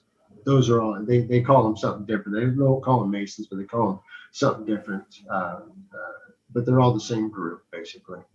And so they control basically every town that you can move into. It's all just a control grid, man. So just understand that the only thing that's left, like I said again, is just to let people know the truth of Christ, and that's the only way out, to the Father, and then, man, they're good to go. Because otherwise, like I say, what do you think this torment is? This daily stuff that happens with all these people online, where they bang out the same thing day after day. I'm thinking to myself, did you not learn something yesterday? So why are you still? I know, man. People just do the same shit over and over and over, and it's like, what are you doing? Didn't I hear you say something about that last night? Probably. I listened in on you last night for a while. Yeah, man. I think I did say something about that. I don't remember what though. Yeah, you were saying sometimes people just say the same thing over and over. Yeah. I was thinking the same thing. It's like, to me, and it boils down to laziness and lazy thinkers. Yeah. Because once somebody observes something and knows it to be true, they're going to have to lie to God to lie to you. All right. Yeah. Can I ask you about something that I've observed myself in creation? Yeah. A spiral encoded in everything. Remember, I just got done telling you. So you had the idea here at the beginning. Yeah. That's what's got me thinking about it. And then you got, well, that's why you're in time. So being that you're in time, because once this time ends, once God blinks, time ends. The word says that time ends. I don't say that. The word said time ends. That means that the place after this is timeless. There is no time there. So time is just a temporary condition at the moment, which we are experiencing together, by the way. Should we take a toke? Yeah, man. I just smoked an entire blunt, to be honest with you. I'll have a drink of this whiskey. Oh, yeah, there you go. Oh, love to see you, man. For some reason, I had that stupid thing in front of my face again. I love seeing you, man. You got a real peaceful look about you. Oh, thanks, man. No, it's just like no matter what, it's like you ever see somebody, it's like even no matter what they're talking about, you're like, just listen to them. It's just like you're just like relaxing. Yeah, man. I like I don't know. I like talking to people that are like us. You can say it that way. Yeah. What do you think about the people who say that we are God? No, you are. Well, I'm going to tell you what you are. But like that whole idea type of thing, you know what I mean? What do you say? I'm going to tell you exactly. It's a really simple question. You are of the body of Christ. If you choose the truth, done. So you are of the body of God. That doesn't mean you are God. You are just a part of the creation, just like the stars and everything else. People confuse, and then, like I said before, they'll give the star, the sun, the moon, a power of being a God, when it's just it's a part of the creation. So then they confuse the creation with the creator. So therefore you become part of the body of Christ. And I hope Confuse the that creation with the creator? I'm sorry? I said confuse the creation with the creator. That's brilliant. Yeah, absolutely. That's what they do. And so it's the idea of being humble without being mumbling. Being humble doesn't mean that you have to just, look like a coward. Being humble just means that you wait to speak until you know what you're talking about. So then if you don't know what you're talking about, you remain silent and allow God to speak to you. When God speaks to you, then you express out your mouth that witness. So then if you're speaking the truth, you're not speaking man's truth, you're speaking the truth of God. That's the thing. So if a man's speaking the truth, he's speaking the truth of God, because let God be true and all men be liars. Right? That's what that means. Yeah. Would you agree that the almost the entire conspiracy community is full of shit? Well, I would say that think of that thing we were talking about before, about the 69, and then just imagine that there's it's like Ouroboros. I don't know how you feel about that, but imagine it being a wheel, and there's because it's coming to the end now, so the rubber's coming off. I see most of them grabbing onto parts of the rubber that are coming off, with no understanding that those are about to be flung even farther behind. So and plus again, it all boils down to most of them are selling something. Yeah. And when you have something to sell, because I don't have to sell Christ, because I'm just telling people that's the way, the truth, and the life. They can go ahead and speak to him, but if they don't, that's not on me. It doesn't matter to me one way or the other, because he doesn't need me to take care of that. He's got it. So anyways, what people then do is that they become witnesses to themselves, right? So then they become, what you talked about earlier, they become gods. So then if they're not speaking or if they're not speaking the truth of God, they are becoming witnesses unto themselves, which is their own God, which then they become self-idol worshipers, which is pretty bad. That's again, the lowest form of creation. When you are idling yourself, you know what that's usually called, right? What? Well, you know what I'm talking about. When you idle yourself, yeah. waste time with yourself. Mm-hmm. Yeah, you know what I'm saying. Slapping your ham. You see how everything kind of works out. Yeah. You see how everything works out like that, man. I'm just kind of letting you know. And you see before when I told you about when you have to work at bringing contention in the room when there's the truth of Christ in the room. All right, because Jesus is with us now.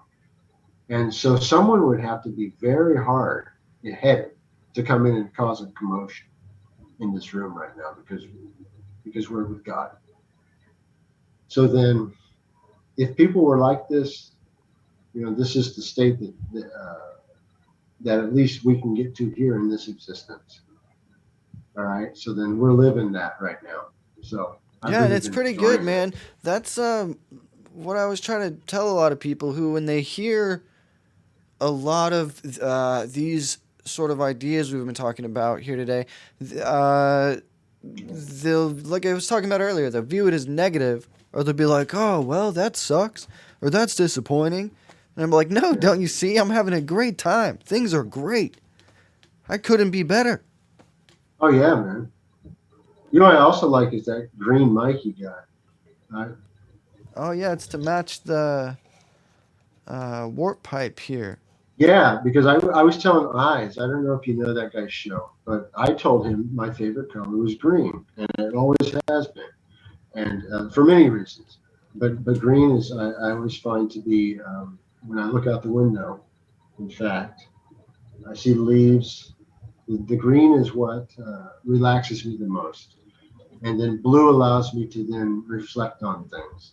I don't know if that makes sense. But yeah, absolutely. Yeah, man. What do you think about the Hermetic principles and stuff like that? The problem with all that is a lot of that stuff's true, and the thing is, like the 7 Hermetic principles, the idea of 7 Goes back Yeah, to like the this- code. The 7 deals with the Zion or the mind.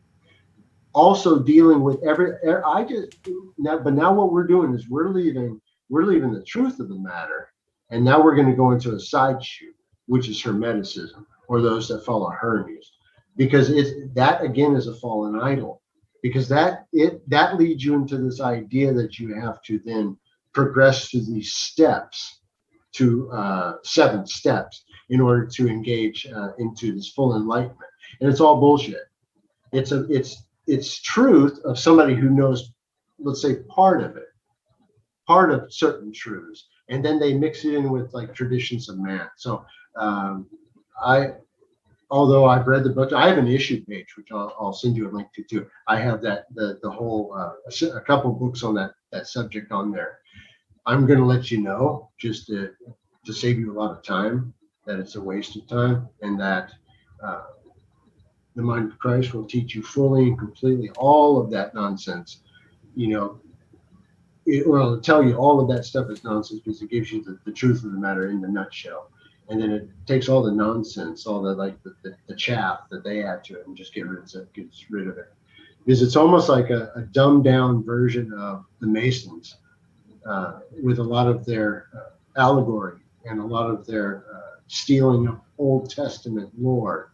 And they make things very complicated. So the Hermetics, which are just, to me, they just simplify the Mason jargon, but it's still the dead end. It still winds up being worshiping the fallen idol and the Easter egg. I'm sorry to tell you, at the end of that tunnel is the egg, and that egg is the Easter egg, and that's the fallen light of Lucifer. Do you remember? There's only one way out of this place. I'm just letting people know that. Well, let's talk about that, man. What do you got? More about I don't know, just sort of this place. It's the eye. Is the goal to get out, or what? It is a heavy question, admittedly. What are we doing here? Okay, so let me just tell you. I told you what we're doing. Yeah, here, you did. You did tell me. But I'm going to tell you what happens at the end if you don't. Okay, because that's really where people are thinking, right? Because they know their body's going to at some point get consumed by one thing or another. So then, what happens then at that point when they close their eyes for the last time? That's really what people ask. Well, if you're not of the body of Christ, you simply dissipate, and you are simply nothing. You are no more, because you didn't choose to be someplace. There was a bus. Even your mind. Yeah, there's a bus. If there's a bus and you choose not to believe that bus exists, and think of, every time I use the word, think electrically as well. So this electrical bus, because we are in a wet cell electromagnetic environment. So if you're not going to accept that connection, all right, if you're not going to accept that connection, you don't believe it to be there. When you close your eyes, you simply can't be there, because you did not believe it to be there. Thus, you will simply dissipate. Because the only power, the only currency that comes out of this place goes through that connection. That's it. That connection only acts as that connection. It's not acting as a form of worship or anything else. It's saying that this is an example. This is the way. All right? That's what that means. People need to understand it. Simply understanding, listen, because I'm explaining to you the way, the truth, and the life of this matter. Now you follow that, because it's actually very easy. And really the only thing you have to do is just don't false witness death, quite simply, meaning witness to your own self, your own experience to others, and you will never false witness death. Because if you false witness death, that's that one sin that is unforgivable, because you have brought false witness death. Yeah. Do you know what that means? No. Okay. Did you hear XYZ happened and then 1, 2, 3 wound up in a car and went boom? Now, if you brought that into the room, that news to me, and you brought me into a state of mourning because you witnessed to me that somebody had passed away, and you brought me into a state of mourning. And then you were just actually witnessing some bullshit you heard on TV or some bullshit hoax story, but yet you brought me into a state of mourning. It better that you put a it better you put a millstone around your neck and cast yourself into the sea than to hurt me like that. You understand what I just said? Yeah, I get it. Okay. All right. So it's very important not to false witness death. Very important. That's like the one thing. That's it. And to me, it's like I always wonder, out of everything, why do people fight that so much? The one thing you have to do, the only thing, is don't false witness death. That's it. But people still fight that. It amazes me. Yeah, I mean it's pretty immoral thing to do by any standards, I would say.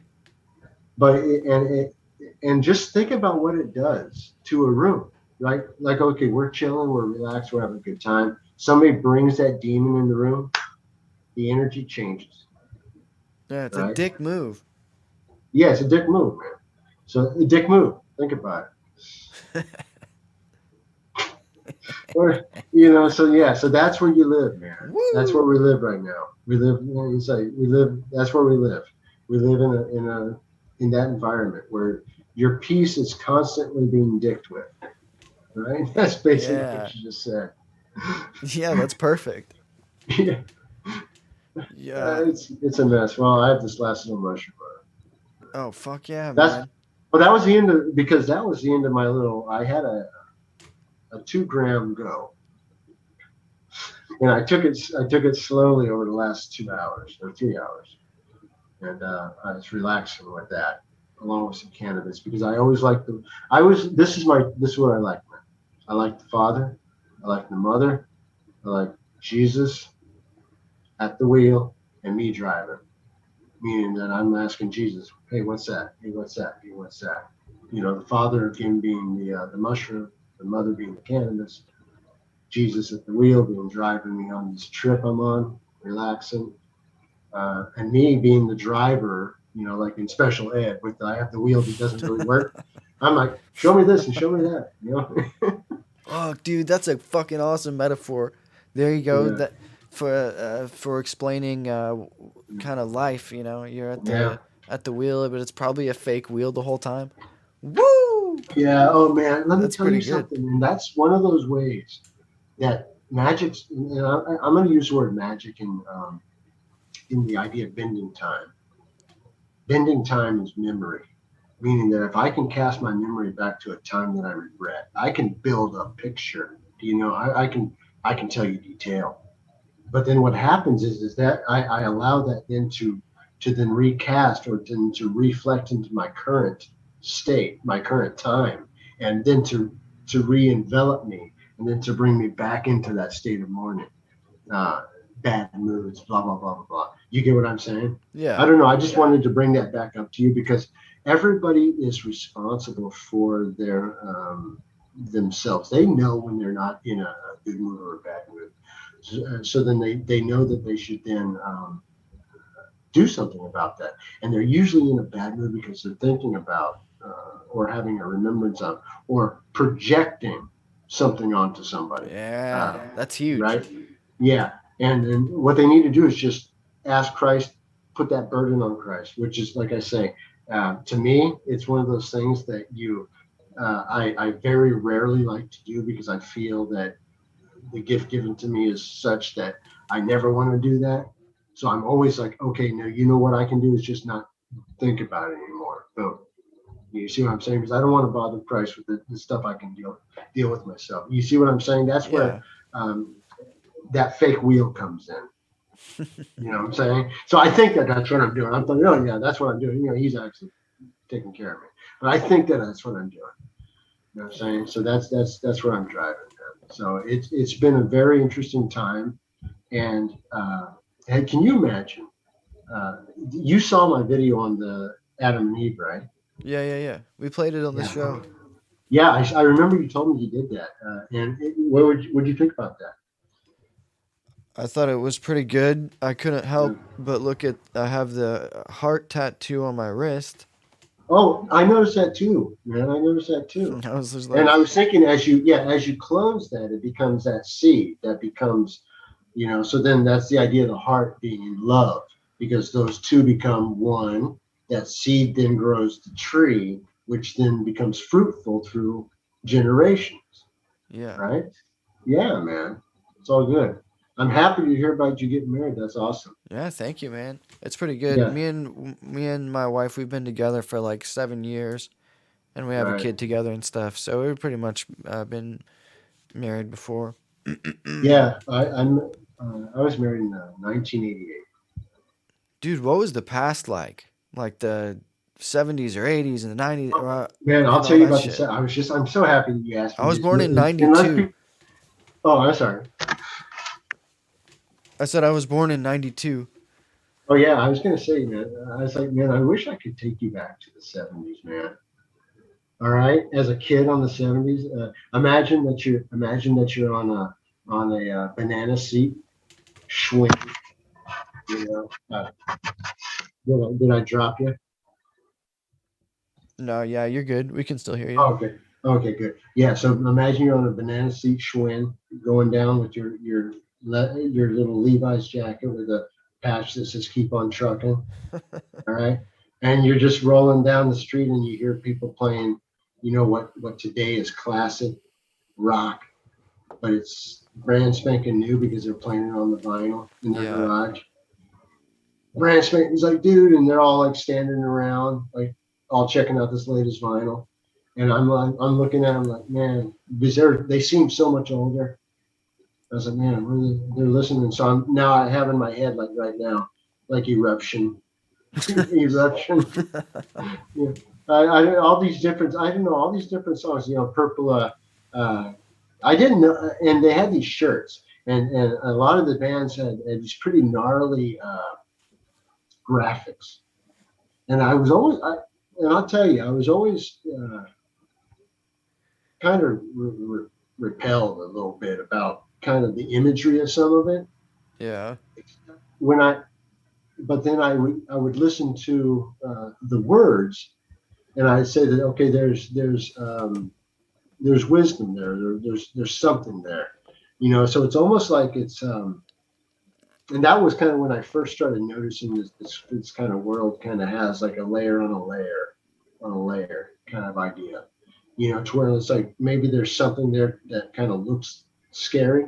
Like fractals, kind of. Yeah, but it looks scary. It's a presenting Yeah. image to you, like let's just say a cover art or something that looks to you. You judge it by its cover, and let's say it looks off-putting or it looks scary, so you tend to go away from it. Or maybe the presentation is in a way that you dislike. But then if you take the time to take it, and at the time they might still have it today, but at the time you used to flip it over and you used to be able to read inside the lyrics. Oh, like the little booklets? Yeah, you'd be able to read the lyrics inside the cover. And that's why people spent time in the record store. So I was just like this little kid. I was so short, I'd be able to take the record, like I'd be reading, they couldn't even see me. So I'm reading this stuff and I'm like, man, that's some pretty interesting stuff. But it's covered with like the sound and all that. So people are just kind of bebopping to the sound, but they're not actually hearing what's being said to them. Right? Kind of like a lot of the Rush stuff, like the moving pictures and things like that. And the early stuff. I used to always hear that because my neighbor was into him. And I would always remember hearing that stuff. And I would listen to what they were saying. I said, some of that stuff's pretty interesting. And then, of course, that led into me looking into this fake moon landings. This was way back in the 70s, man. So me talking to people in the 80s about there was no moon landing, man, people thought you were bananas. And you had to lug around these library books with you. No, look at this page, man. Look at this picture. No, really, look. So did you know that it was bullshit, like when it was happening? Oh yeah. Well, I was born in 1969, so yeah, I have my first early remembrances were the later missions, the later missions. So not the one that's really famous, but the later ones I was around for. Yeah. And yeah, man, my dad would be, and I told you this story before. My dad was on this wedge pillow on the shag carpet, watching this little tube that we had. And I walked by and I said, that looks like a movie.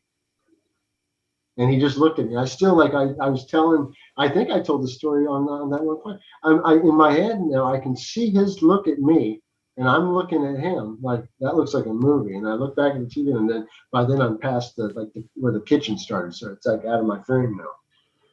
And I said, yeah, I always knew that was bullshit, but like it's the same reason why I tell people I had to repeat the second grade. My teacher calls me in at the end of the year. She's like, my parent was there, my mom. I'm like, hey, what's going on? They called me into this office. I'm like, hey, I'm like Rodney Dangerfield. I'm like, hey, what's going on here? Yeah, have a seat. I'm like, yeah, we're gonna have to, have you redo the second grade. You weren't up to, up to this, that, or the other thing. And I said, and I tried to give a defense because I said, and I knew what the problem was. I said, because you didn't like the fact that I wouldn't put down certain numbers of people died in the Revolutionary War. Oh. Yeah. So then I learned something from that. This is what I learned the next year, because I was kicking it's like that should have been a great summer, but I'm kicking the can around. Like, man, all of a sudden I'm going to be like, oh, look at the second grader. So anyways, I learned this. I said, the next year that I retook second grade, I'm going to do it. I'm going to do it better this time. I said, I'm just going to write down the number, but I'm not going to give it any value. You know what I'm saying? Mm-hmm. I'm going to see it, but I'm not going to believe it. I mean, it's not going to be part of my witness. I'm like, these people are saying these people died, not me.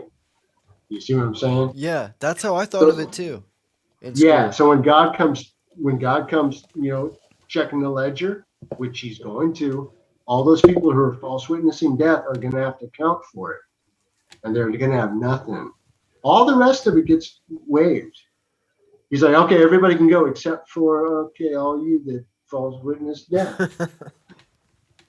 You're not going nowhere. You guys are fucked. Because you've destroyed people. Yeah, and that's a fact. Because that I'm telling you, that just it kills people. Because you know what? When real what's called, tragedy comes into one's life, those around them, they're within their sphere of influence, converge onto them and then comfort them in whatever way that takes place. And then things happen. Whatever that, and that even adds into the public sphere and all the rest. Whatever influence there within it happens.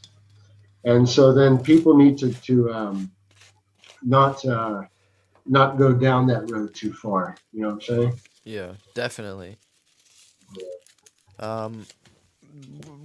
We were going to talk about something else, man. Yeah, it was something good. I really don't remember though.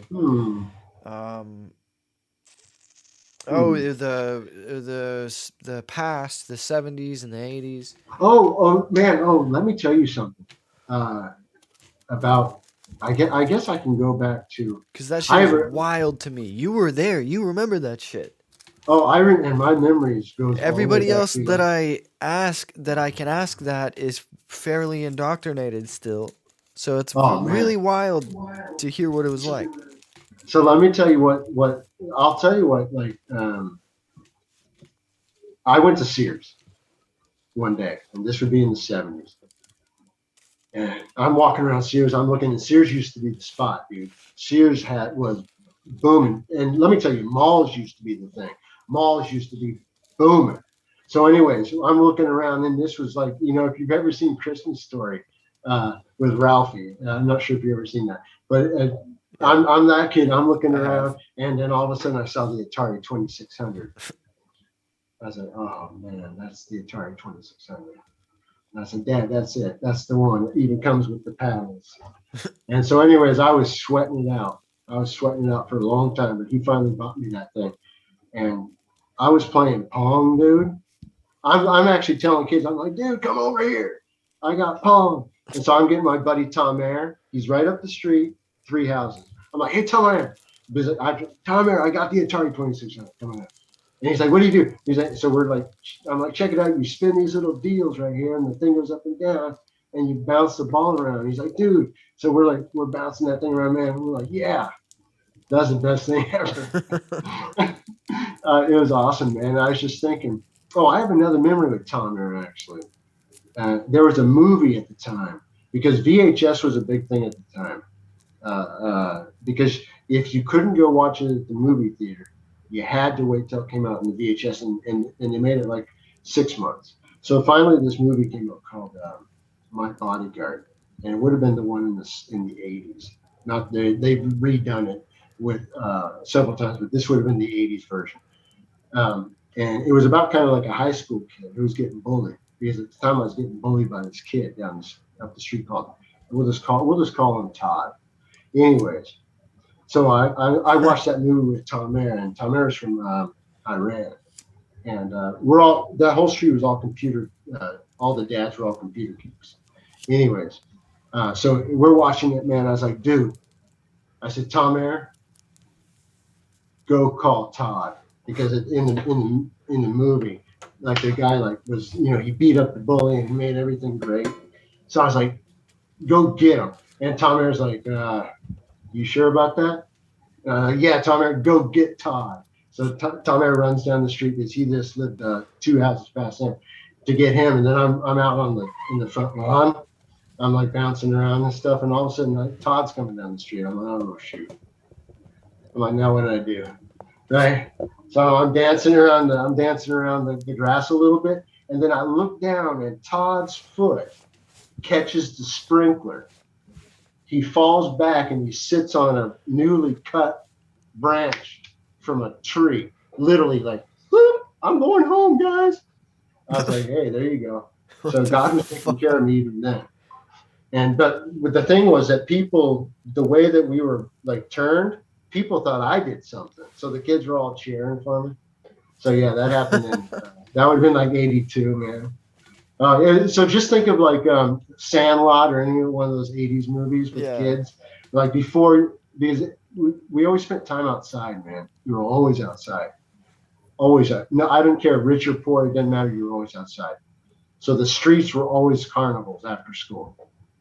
It was good times, man. I have to tell you, good times. I mean, if I had to go back to a time, it would be the late 70s. If I had to go back to a time, it would be the late 70s. Well before any of this phone nonsense. Man, I can't tell you how nice it was before cell phones, man. What would happen would, check this out. So you had this paper on the side of the phone, and if somebody was home and answered, they would put a note up. So you might be calling somebody back a couple days later. Oh yeah, you know when I was a kid, there weren't cell phones. I'm not. Oh yeah. Man, what a world, man! And I tell you, time was different then. Time was when you could get up. The sun was already up. It's coming up. You could get up, sneak out, go down to the lake, which was like a residential lake, like fish for a little while, come back, and the family still wouldn't be up yet. And they'd just be now getting up. And then all of a sudden, you'd be eating breakfast and all that stuff. And then it'd be 10 o'clock. All of a sudden, you're like, oh, man, where'd the morning go? And now you try some stuff like that. It's already 1 or 2 o'clock in the afternoon. Time's going faster now? Yeah. Oh, yeah, times works because, and that's a biblical idea as well, as time at the end speeds up. That's just like if you counted time the way that it used to be taught, 1 1,000, 2 1,000, 3 1,000. It wouldn't be the same. That's how time used to be taught. That's how I was taught. However, if you do that now, you'll find out that time's moving faster. And the reason being is if time was not sped up, no flesh would be saved. And I always want to add in little biblical things for people to look up. Spend the time to look that up, what I just said. No flesh. Because the Bible speaks about all of this stuff, everything, time, compression, remembrance, about the idea of remembrance, and how remembrances are in fact lessons. And I think what brought us into discussing this was as these remembrances are these ideas and lessons. And in fact, I wanted to tell about that same bully. I wanted to tell you kind of what led into, or what happened after that. All right, which is kind of a lesson as well. Down by the school, which was real close. I'm on my bike. I had a what did I have at the time? I had that Schwinn with the banana seat.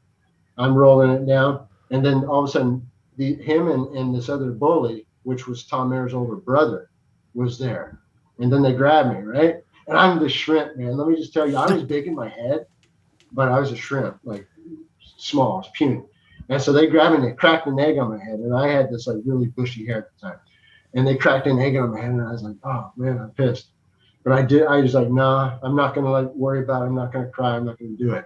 So I got on my bike, man. I rode back, and then this was after the fact. This was when I was a little bit older, because he thought that he could get away with it.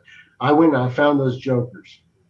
I found each one of them by themselves, and I beat them into next week.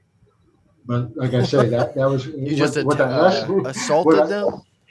Yeah, the lesson was sometimes you have to take it in order to give it out fully at the end.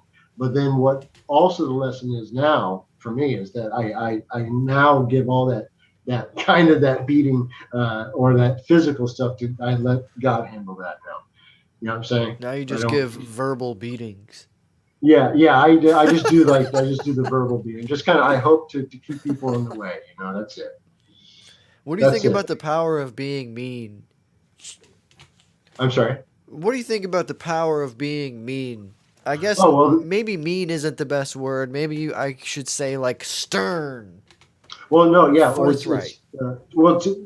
You're only stern, or you're only perceived as being stern in the end if what you're saying is true. Otherwise, you're just being a dick. Yeah, I guess that's true, isn't it? Yeah, that's true.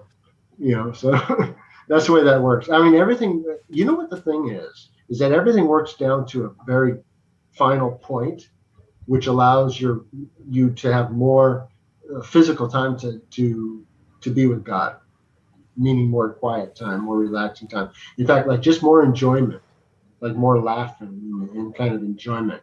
So could you imagine had you spent or somebody else had spent who's kind of been hanging out with us, like time dying or doing stuff that brought them into bad moods or things like that? Could you imagine that? That's the power of what you were saying, words or magic. The power of the first word you use, not the stern word, but mean. That's the power of being mean, because you can at every moment you either love or you hate. That's it. Every word that comes out is double-edged. You can either love or hate with it, and then what power you're using. So then you have to then control that. So then, being that you're not perfect and sometimes you let that negative out, what you do is you come back and you say, hey, I'm sorry for that, this, that, or the other thing. But that's all like within personal stuff. Yeah. But if you're speaking the truth of God, there is no, I'm sorry about that. This is the way it is. It goes back to what I was telling you about the idea of the mushroom being the father. I mean, this is the way it is. Opinions don't matter. There are truths, and then there are opinions, and then within opinions there are feelings, and within feelings there are customs. And then, of course, within all of that, and it kind of encompasses all of that, is the idea of the moral code of loving your neighbor as yourself, right? So then, if you love your God, your creator, and you love your neighbor as yourself, you're good. The only people who hate their neighbor are those who hate God. Is you can't serve God, the true God, and then hate your neighbor. You can't do it. Yeah, it's impossible. So it's an easy like view, man. It's like an easy target. Pow, pow, pow. I see the liars, because you look at how they live. You look at how they live, and you look at how do they spend the time with somebody. Is it like I say again, fruitful? Is it something that, hey, man, that was a great great time, meaning that I don't regret that time with you. I don't regret hanging out with you. I don't regret that meal with you, that supper, because what we're passing now is spiritual meat, because anything that is not truth spiritually goes out the back end anyways. You know that, right? Right. Yeah. because it comes out, and it also smells like it. That's why people should be able to sense that. Not only like in person if they have, not that, but just you can hear BS when you hear it. Yeah. You can hear it. Like it just has a tone about it. It has a color to it. Well, that's my problem with a lot of the world is that you can hear the BS. So that indicates to me that everybody's just full of shit and just has these stupid that's agendas. true, because every man is a liar, but God is true. But then, That's am why. I projecting that type No, of thing? I just got done telling you. It's tough. You just spoke the truth. You just struck the truth of the matter. Every man is a liar, but then God is the truth. Meaning that if we speak the truth to each other, that's God speaking. Because if it's just left to me, I'm going to lie to you about this and that, because guess what? I'm worried about this person dying. I don't give a shit. All right? I can go right now and I don't give a shit, because I'm in Christ. All right. But like I say, I also have the understanding, which I'm going to be walking with God, much like Enoch, and not this body won't die. So that to me tells me that, because there was a question I had about how does this end? Because I can see the end, but I said, how does it end? How, for me, because this is it's a when you're talking to God, it's personal. He's my friend, so I'm asking him as a friend, how does it end? And it's like, you will be with me. You will not suffer that. Therefore, okay, I'm good. I know what that means. And it's not like a verbal thing, not with me anyway. I'm not going to say for other people. It's infused into me. It means that the understanding it becomes part of me. You understand? So it's not something I hear within something that can be confined within the five senses of man. It's something beyond that. All right. So but then I can express it and I can hear it. But then when it's infused the first time, it's almost like akin to the inoculation. You know what I'm saying? Just like they have to put in that foreign instruction. The inoculation. God infuses you through outside of man's five senses. And sometimes people confuse that for the sixth or the inverted pentagram idea. It's called spiritual. It's you are brought into all truth by her, or the idea of the she, the idea of the spirit of God, or the comforter. That's the idea of it. Like I say, it's always the idea of the family, because you have to create that seed. So you have the idea of the Adam, Eve. You have the idea of the Mary, all right, the mother and the father. That idea must marry. That means, or the husband and wife, depending on if they leave that family. Those are all just names, allegories. Don't confuse that. Or just with, like I was telling you earlier, where you and your wife, and then you are reborn into Christ and you're pulled out of here. So then, like I say, this is it's pretty it's coming towards the end. So like I say, when I asked to see that end, that's what I was told, through that infusion. And it's much the way like a root captures its moisture, how it feeds the tree, right? It's infused from the ground, and the ground,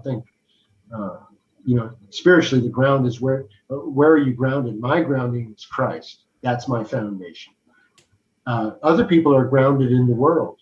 That's their foundation. That's why they magnify that. And that's why you can see that in them. You can see the spirit of mammon, because the spirit of mammon is all that. And the spirit of mammon is money, greed, lust for adulation, that type of thing. If that makes Adulation? sense. Yes. What is that? Praise. Praise. Okay. Yeah. That's a cool word. I have never heard it before. Oh, okay. I was going to say, I don't know if it's on the CDs, but I did at one time, because the thing was I had a long drive. I used to have these CDs I put in, and I did at one time have a vocabulary builder. Oh, man. And I just would drive, because I had 45 minutes each way, and I just listened to them, boom, boom, boom. And I went through that whole series. So I do pull out some words from time to time. Vocabulary words are pretty sweet. Yeah. And you'll notice that it allows me when I do those tweets, kind of which is I like to mix that in because every word at least has two meanings. And then I like to use words for that base or root meaning, so that if somebody is watching or paying attention, they'll work their way all the way through those tweets to the end and then get the point. Even though the point's pretty much made several points along the way. It's kind of just, it's like a choose your own adventure story. However, the end's always going to be the same, but you can either get it quite quickly and say, oh yeah, okay. Or you can go, oh yeah, okay, now I get it. Oh, so or you can get stuck, and then, but you know what? Most people don't ask a question like, hey dude, I got stuck when you said umpity squat. What do you mean? Then I can come back and say, oh, this, because you're only allowed a certain amount of text. So you have to put a lot into a small space. So sometimes I use pictures, but that takes like 2 characters, So I'm like, if I use 2 pictures, that's 4 characters. Or do I use 4 letters? Or do I use 4 numbers? So you usually max out your tweet where I can get the most limit? bang for the buck. So you usually max out your tweet limit? Oh yeah, usually every time. Well, but you have to do it strategically because you have to tell the entire story. I very rarely do I add one because people don't have a big attention span. But I want to tell an entire. I want to lay the entire egg. All right, if that makes sense. I want to lay the entire egg in front of you, and I like to do it in a way that's easy to see. But it has to, like any other logic loop, much like ladder logic, one step has to be met before the next step is met. Right. Okay. So then that's just basically, it's just basic ladder logic. So therefore, if you think that, when you say, okay, let me read it from bing to boom, you're going to get it. Because nothing's hidden. It's like I say, it all means the same thing. It's really just different ways of showing the same thing. Because we've talked about where the truth lies. That's not the question anymore. It's just where do people go and where is that kaleidoscope? It's like people walk into that glass house and then they get lost. So you just have to wonder, how far out are people lost? How many reflections are they behind? Can they even hear me? Hello. But it's tough to tell. Personally, from my best understanding and judgment, I feel like there has to be, most people have to see through a lot of the fake stuff, and most people have to have like a decent grasp on what they're supposed to do, or at the very least the direction that they're supposed to go in. Well, you would think, man, but that's if, like I say, if somebody claims that they're looking for the truth, to me it takes an evening maybe to figure it out that the JFK thing was a dummy. It's like, dude, it took me literally 5 minutes to find out that was a dummy. And then when I went on that one dude's show, that freaking, what's that dude's name, who spent his entire freaking adult life looking into this, I'm like, dude, and you never saw it was a dummy? It took me 5 minutes. And you're writing books, I just... Man, that's kind of like, remember way earlier when I was talking about the conspiracy community being full of shit, and we talked about that a little bit. But stuff like that, it's like they'll dissect stuff and sit there and go through it over and over and over and over and over and over. Yeah, so to me, it's like you put that on the shelf, man, and guess what that's used for? That's used for when somebody comes, like we were talking about before, snooping around, kind of saying, hey, that looks interesting. And you're like, hey, I've got something on that. And that's when you drop the video on them that pulls them from right out of that spell, meaning that I give them the antidote. It's like, if you want the JFK antidote, I got that for you. Boom, watch this, beginning to end. Call me in the morning. You're going to be fine.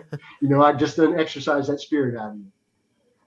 Yeah, I don't know. It's just so easy to see through a lot of the stuff. Like, it's a different thing when you're talking in terms of proving stuff and convincing people, but just for oneself in the mind.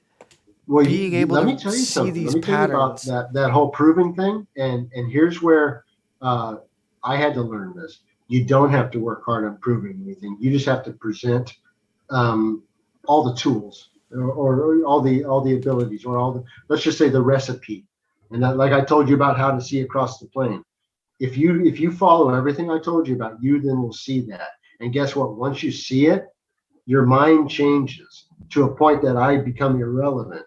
And then you are then taught by a higher power, your Father. And then you're brought, like I say, that's what revelation is all about. It's something that people say, oh, a light went off, right? It's when you just become completely aware of the truth. All right. You're like, oh, now I see it. It's once you see the trick, right? Once you see the trick, you're like, oh, got it. So if it's coming to an end, can you tell me about maybe something here from any time period or any time or anything that you're going to miss? Well, I already missed the times I missed, so. Yeah. But I missed the times I missed already, so it's not like I'm going to actually going, and what's written is a place of no suffering, none, and there's a new heaven and a new earth. So all of this goes away. Just like the mind is electrical, it's a wet cell environment. Your tears are going to be wiped away, and the idea of that is that your sorrow is going to be wiped away, and then you're reborn into this new heaven, this new earth. So that's the end game. That's the end for those that love Christ. That's the light. By the way, did you notice how I said that? I said those who love Christ. That is the light. That is the Spirit of God given to you. That's the Comforter. That's very different than what people say, oh, I'm following Jesus or something, some character. It's very important what I just said. Jesus is the way, the truth, and the life, who gives you that Comforter, who then is the Spirit of God who gets you out of here. All right? Just know that. Yeah. I mean, All right? I feel like it is important to make that distinction when talking about Jesus. Well, it is because people get so hung up on it, and you know what? They spend their entire life dying because of it. Yeah, and it drives me crazy because it's like they could be living, and guess what? What does it say? The harvest is ready, but the workers are few. The reason that the workers are few because they're all sleeping. They're too busy bullshitting with their nonsense. Now, would you agree? This is a friend of mine. His name's Sammy Kelly. Would you agree? All you got to do is follow your heart. No. Because you're making yourself God. Your heart is what? Your heart interesting. is. You have no idea what that is that you're talking about. Okay, let's talk about this in two ways. First, to make sure that everybody understands, I'm not talking about the physical meat. Everybody knows that you don't follow meat. All right. But I want to go to the spiritual idea. As long as you follow your heart, all right, your spiritual heart. Well, you cannot create anything. Nothing. Left to your own devices, you create waste. Therefore, I'm not going to listen to you. You are a god of corruption. By your own admission, because people say, I follow my own heart. All they can personally do, left alone, is create waste. What number one and number two. Therefore, why would then I follow a God that can only create waste? That's not a winning proposition. When I have the truth, the way, and the light of Christ, right? Which is something beyond this place. So no, they can have their hearts, and they will die with it. I love it, man. I love, you know what I loved about this episode of the show is being able to disagree without arguing. Oh yeah, I mean, because it's like listen, it's like if I ask you something, and this is me or you, it's like be ready for the answer. Yeah, you know what I'm saying? Because it's also like it's like you're setting a table, and you have a guest, and you ask your guest, what about this? And then your guest gives you that back. As a good host, you just accept it. You turn the other cheek. Yeah. If offense comes, you turn the other cheek. I know, man. I know. I can't understand when people ask a question and they're attached to one of the possible outcomes, and you answer their question and they're like, "Oh fuck!" Dude, Like, dude, I broke should their have come up heart. with the. Oh, yeah. It's like, what? Jesus What Christ! was I thinking? I don't know. Right. It's nuts, man. It's like, I- it's like now I'm forever. Oh gosh, yeah. So it's pretty much overreaction. It's also just they're acting a character. Do you notice that? It's like, dude, full of shit. I want to. If I talk to you, and if I show up, you better not be some other dude, man. You know what I'm saying? You better not all of a sudden be like, oh hey man, real nice to meet you. You know, all of a sudden, but on the YouTube or whatever, like you're this tough guy. Hey man, blah, blah. No, don't be phony. I don't dig phony. I don't dig any of that. There's a lot of that out there. But the problem is phony comes through your words as well, because if you're lying to yourself, it can't help but reflect in your voice. Yeah. You know what I'm saying? That's kind of going to the same thing. That everyone's full of shit, because to me, everything that I know that I don't need to prove, or like what I know for myself, it's just from looking at it, just from barely looking at any of it at all. Oh, okay, clearly, you hear someone's voice. Clearly, they're lying, and it's like I don't. In my mind, I don't need to break it down and explain it. It's just like, listen to them. They sound like they're lying. I can't explain. Well, plus there's the idea that they have limits. They have limits that cannot be explained. Because here's the thing, and this is what I was saying earlier. If you're talking, you have a witness to bear. All right. So then everybody should listen to your witness. Right, and give it heed and say, okay, let me weigh that, and then come back and give you good tidings if it's good. And otherwise, hey, dude, you're full of crap. And then, but what people do is now they just anything that comes in their head, because anything that comes in their head, they're like, dude, being that my fingers work or my mouth works, I'm just going to say it, or I'm just going to type it, and it goes out into this clutter, becomes the babble. It becomes, because if people are only speaking constructive or the truth of God, it would be so much more peaceful around here. But things are quite hectic. What do you think about the pursuit of money? Well, that's what I just told you earlier about is the whole idea of mammon is the pursuit of money, because they're trusting in other than God to give them a position. Meaning that my current position is I play the role of a handyman at an old folks' home in Palm Coast, Florida. That role consists of working there from 8:30 to 5, fixing toilets and ACs, talking to people, fixing that ice machine that's always broken for some reason. That's what I do. That's like my role at this current moment. But within that role, I'm given enough currency to get by comfortably. I mean, not bad, because my wife works as well. Hey, I'm not rich by any stretch, and I'm looking forward to the paycheck in 2 days before. But God got me every time through, even when I was contemplating at one time, holding up a sign and what it might say. This was years ago. I said, no, God's got me. And guess what? Every time it always happens. Things just happen, and what it is it's like you're able to be, you're allowed to go so far, and then you're pulled back up. It's like, you'll never be let go, but sometimes you allow yourself to get pretty low. Okay. And again, that goes back to just the pursuit of, money, not so much in the way of like, knocking bills off, that idea of money, but just how that corrupted the system entirely to where you became beholden on the system for money, currency, instead of relying on God for mammon, or, what I'm saying, for the idea of money, right? Yeah. Or, so it's like, they take something, they take like the idea and corrupt it and turn it into, once you worship the idea of it, you're idol worshiping.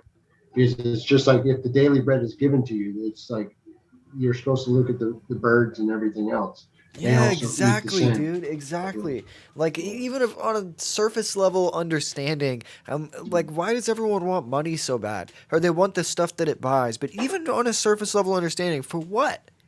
You Well, want the yeah, really I think we covered that earlier too, where you have these folks, and even back when I had money, because I've rung the bell as well. it just Even when fucks you up. It yeah, just even when I had money, I wasn't happy. In fact, that's what led to all this. That's where I went so high, and of course the wax melts and your wings collapse, right, and you fall back. Because you fly too high, you think you can do it by yourself, and then on the way down, I'm like, before I hit the ground, I was saved. So and when I say ground, in this case, always think of not only in the physical ground, like I'm actually literally going to go to ground, meaning, but the electrical idea of ground, meaning grounding out or short circuiting that spark, which is not yours to give or take. It's God's, because it's God given, God created. Therefore, like I say, you reflect that light. That's why that whole idea, that whole chapter, that state that I went through was for my benefit, only because I am one of the most, or I was one of the most arrogant against God. All right. So I had to be taken quite low. I suggest people don't do that. I suggest that they don't do that. But, it's each to their own. They will take their own course. All right. Did you ever... Now I'm like in the best place I've ever been for the last several years. It's been wonderful. Yeah. My home, I am in my Garden of Eden when I'm at home. Spiritually speaking, the comforts of home are although it's an apartment, it's a home because Christ is with us, and therefore that's what brings that light. That's what brings that love. So my wife of 30 plus years, that idea, us being one together, and then still growing together. In fact, now more spiritually, being that everybody's kind of more indoors now. So it's more of a spiritual growth together, when before was I took her to Maui for a week. You know what I'm saying? I took her to Waikiki. We did all this stuff back when I had money, back before I fell.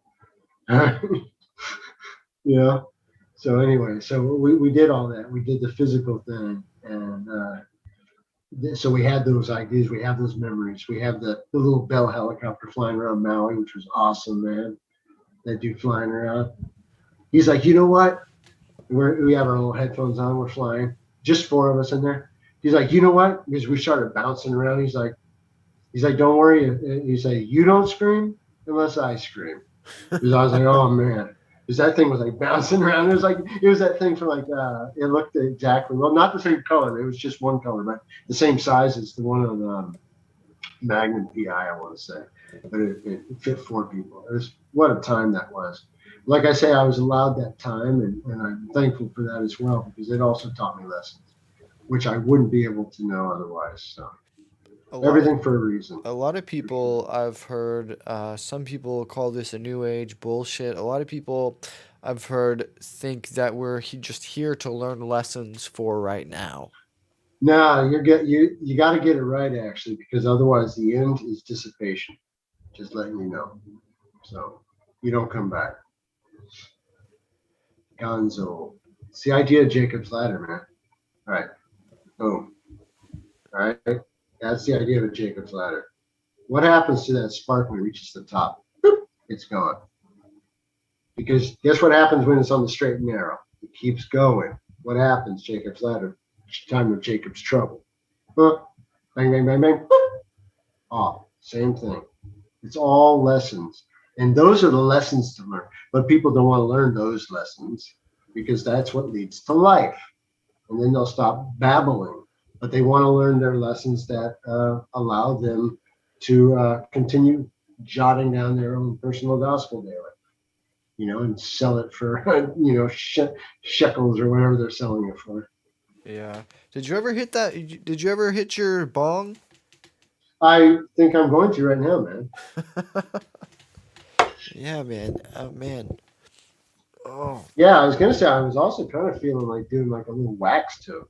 You got some wax? Yeah, I do. Yeah. All right. Well, here's what we'll do, Dave J. Because I stopped smoking wax, Mhm. or I made it a rule never do dabs on the show because I did it Oh. a few times and no, for me, I did it a few times and I did a horrible job because normally I do my show solo without a co-host. It's just me talking forever. And I made a rule no more doing dabs on the show because that always fucked me up. I did a bad job and I was like, okay, don't do that. But I think we're at a good spot here. We're over 2 hours in. I'm going to go to this other room here for just 1 second and get my bong and my wax. And I'll come back and we can do a dab. Yeah, for sure.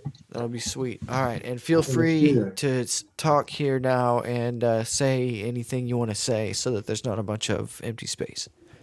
Sure. Okay. I got you. Yeah, so what I'm going to do right now, I'm just going to take you almost like a, I hope you can hear me. Basically, this is a pre-dab. This is not a dab. This is a pre-dab, much like a pre-show. I'm just heating this up because I actually need to clean it.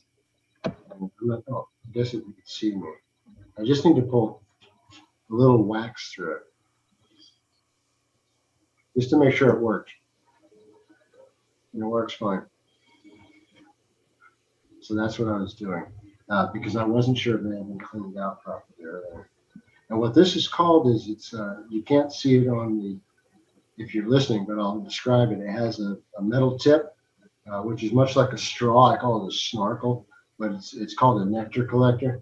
Then you have a body, which can be made of really. There's a bunch of different ones, but this is silicone.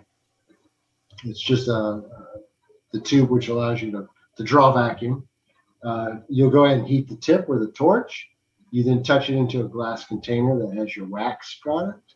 It then vaporizes into smoke, and you're good to go. And then you're off to the races.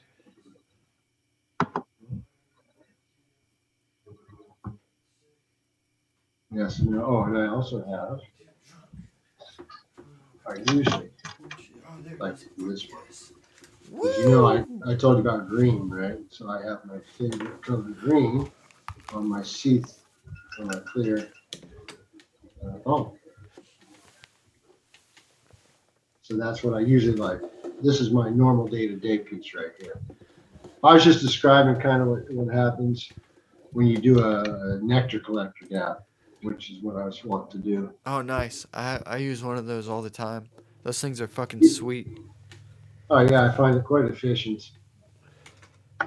You know? I've got this really filthy bong that I gotta keep mostly off camera. But let's do this shit. What are we doing first? A bong toke or a oil toke? I just got this dab over here. You can do a bong toke though. I've smoked like a blunt and two or three joints, I think, during this time. Oh, that's awesome, man. I've been really relaxing as well. So, feel free to take a bong toke. Okay, I'm gonna take a quick first if you want to. wax toke just through this nectar collector. Okay. Now this is wax that I'll just say like this. I did this. So it's very nice. All right, I'm gonna do this dab. This is really gonna fuck me up here. I'm really gonna be in a bad spot after this. Oh no, you're good. I was too drunk to even find this torch. It was sitting right here the whole time.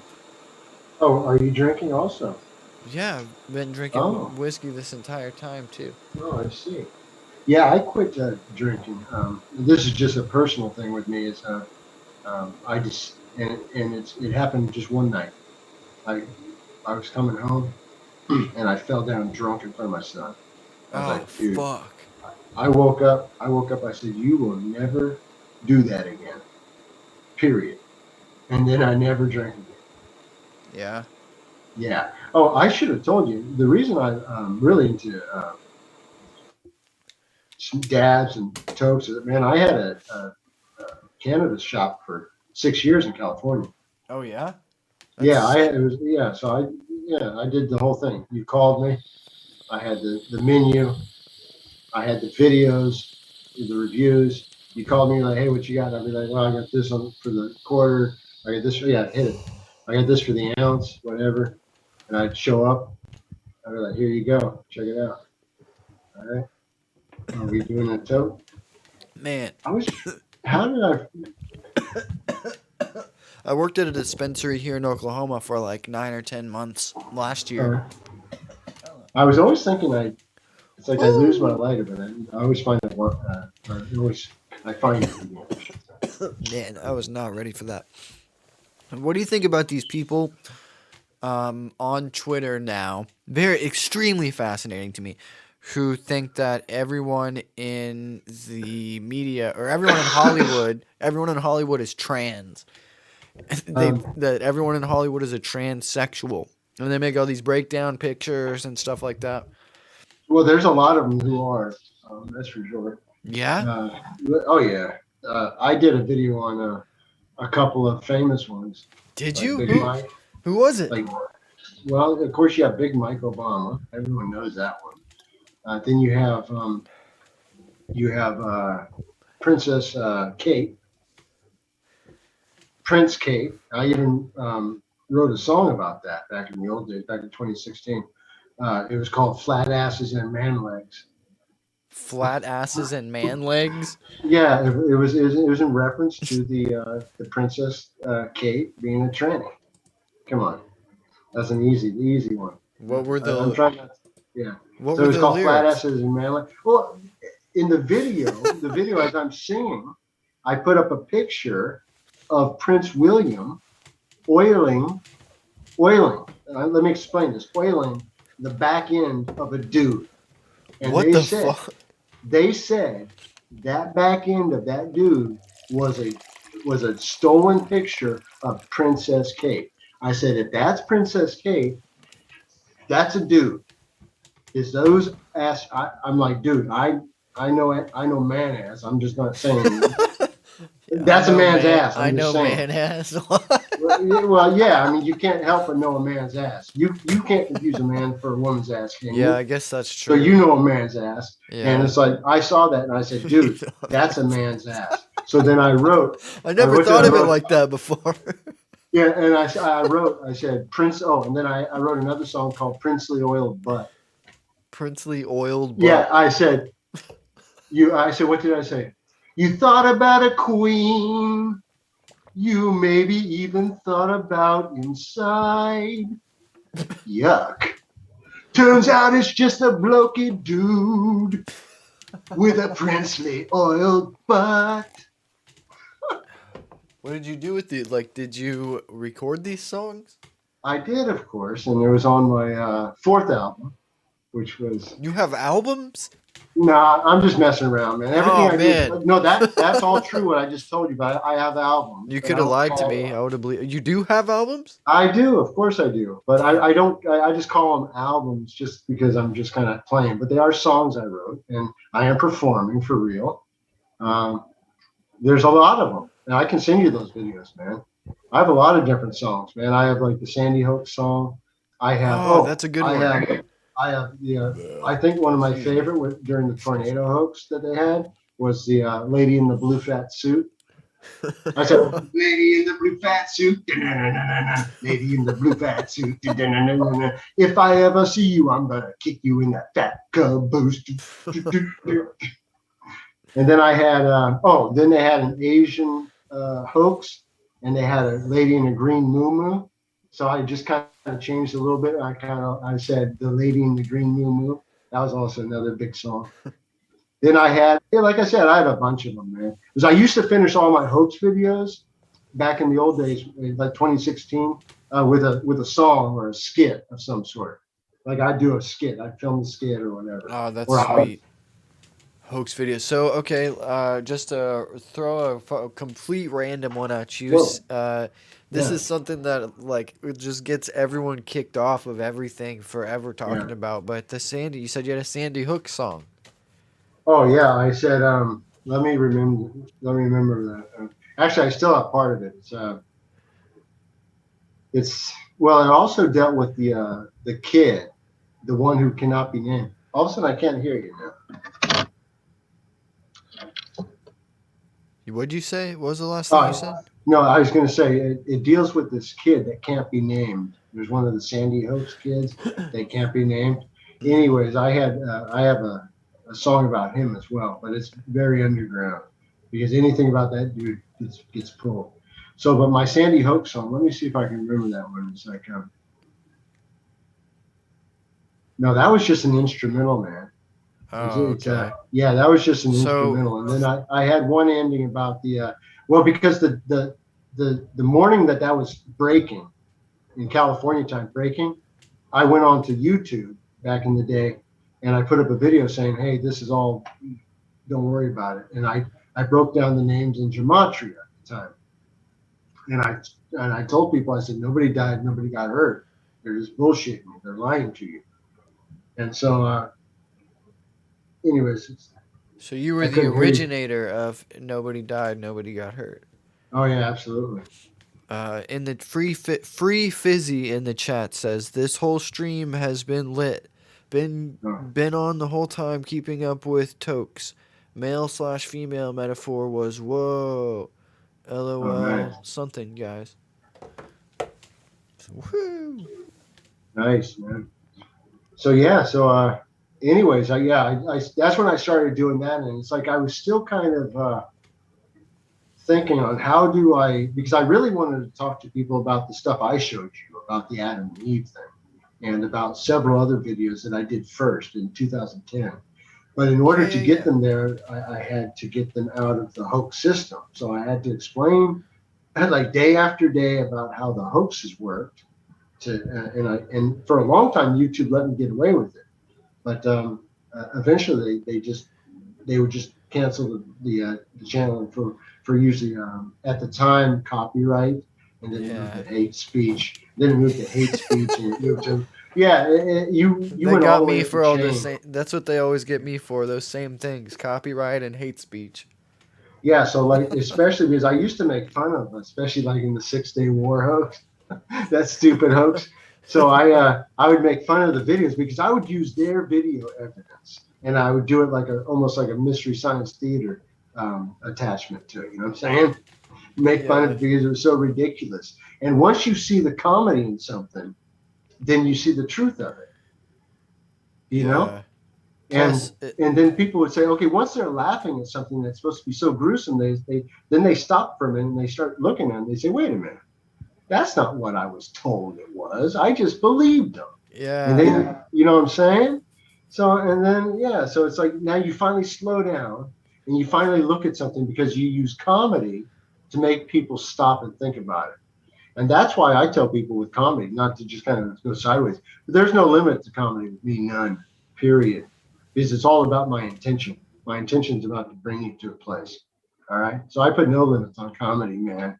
I just like people to be sharp. I want them to be sharp. I want them to be witty, but not mean, because you can be sharp and witty and you don't have to be mean. Remember, we talked about the difference between sharp and being mean.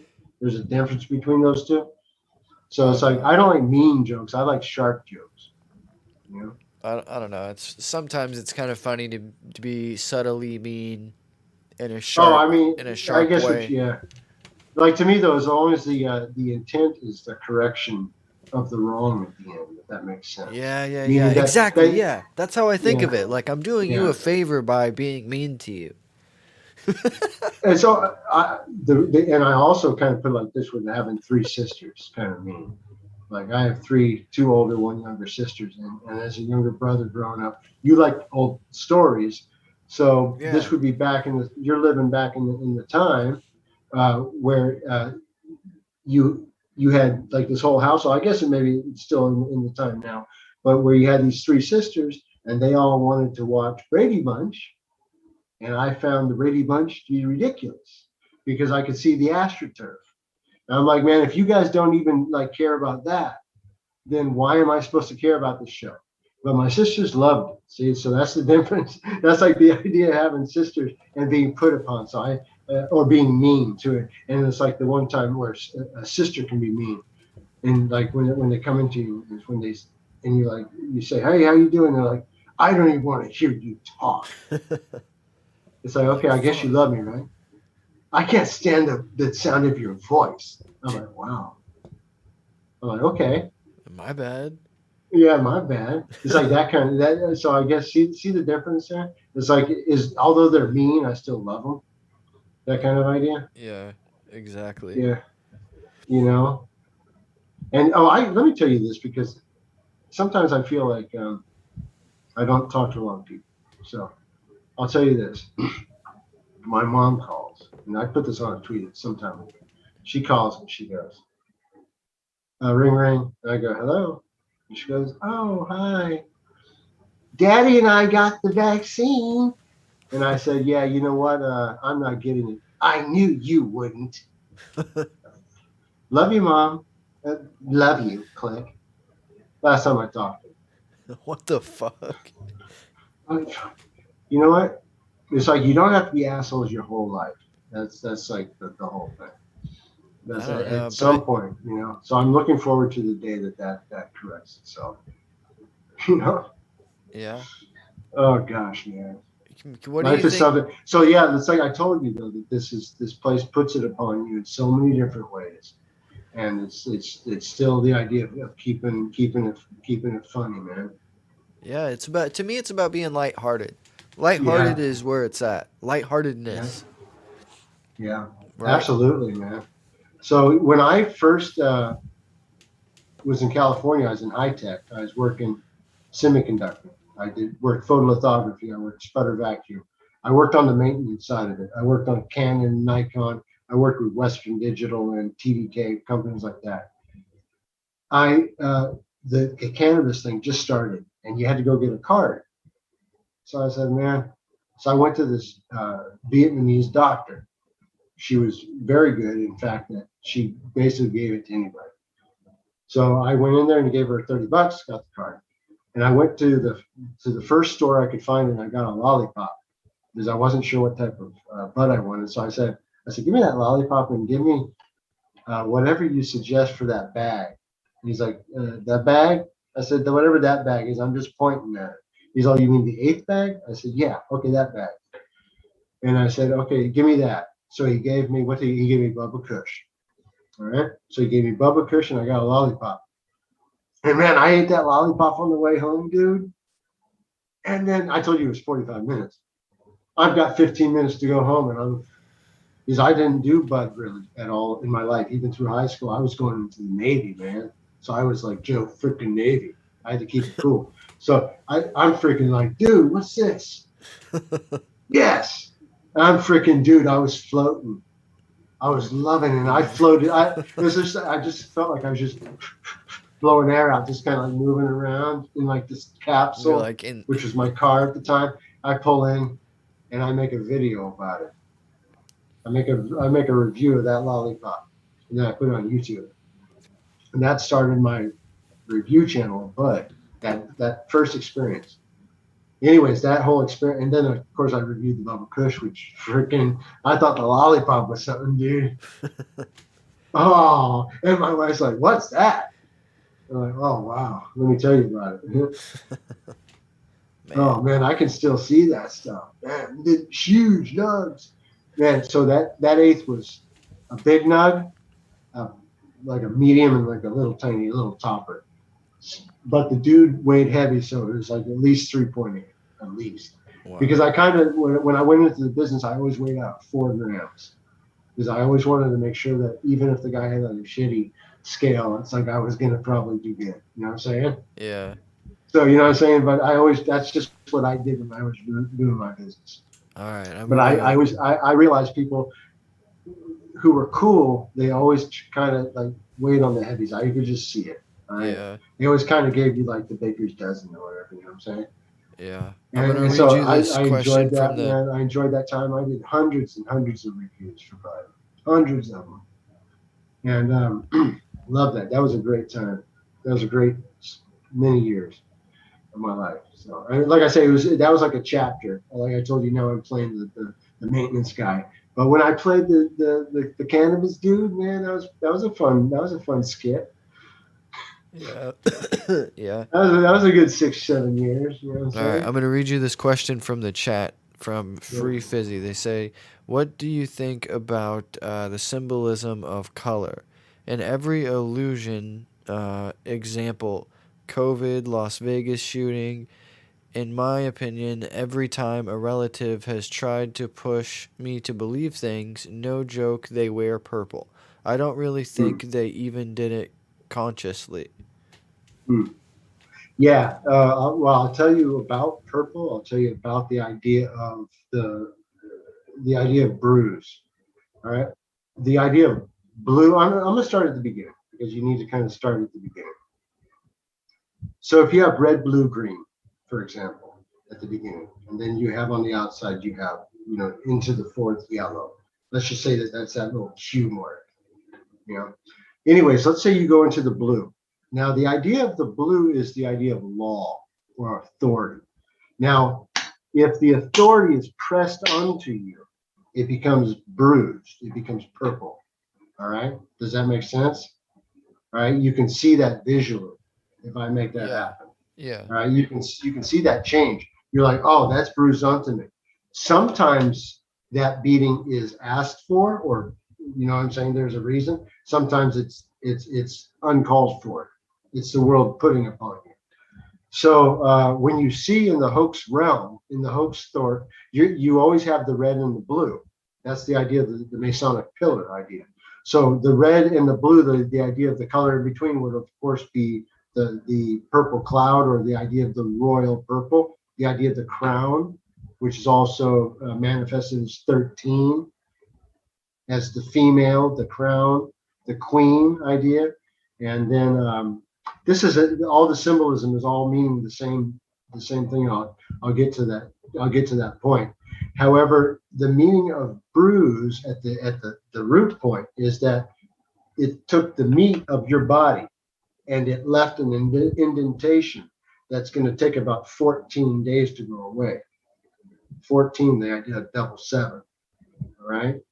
So that means that it is the idea of manifest interaction with this realm, which lets you know it's basically the bruise is this place's way of showing you that there's consequences, whether they be good or bad. All right. So even if they have good intentions, the bruise is real. Right? Yeah. So it's very important to understand that colors have that meaning with intent. However, colors by themselves are unavoidable if they're just there. So they're like encoded and everything? Oh, well, everything's coded. I told you the code of creation is everything is coded. However, if you're doing something with intent, there's going to be a stage set. Okay, the stage set is going to allow a certain mindset to be gained by those watching. All right, that happens all the time. It even happens in your person. You take care of yourself so that your presentation is acceptable, so you don't look like a bum, unless that's your thing. You know what I'm saying? Do you see what I'm saying? So everyone is always setting the stage. Yeah. So that's what that's about. So, but then just the colors by themselves, no, colors just are contrasts. Colors through the rainbow work their way through the wavelengths, through the high wave or the intense wave. All right, the intense wave of the blue, the idea of the purple, the idea of the friction into the long waves of red or love. That idea, the more kind of encapsulating idea. All right, so you have the blue side, which is kind of this tight friction. And it's good and bad because friction is needed in good and bad. However, if it's being used by a magician, they're going to use it against you badly. Does that make sense? With bad intention. And on the good side, you move through waveform. Even if you look at the waveform in color, the idea of moving towards the red, it'll get longer, easier. It becomes more like the idea of the red being associated with the mother and the blue being associated with the father, the stern. Beaver, wait till your mother or father gets home. You know what I'm saying? The mother consoles you, takes care of you, says, I know you, you did, come here. But once your father gets home, he's going to have to, lay the law down. And the law is the idea of blue. So. I don't know, like color is something else.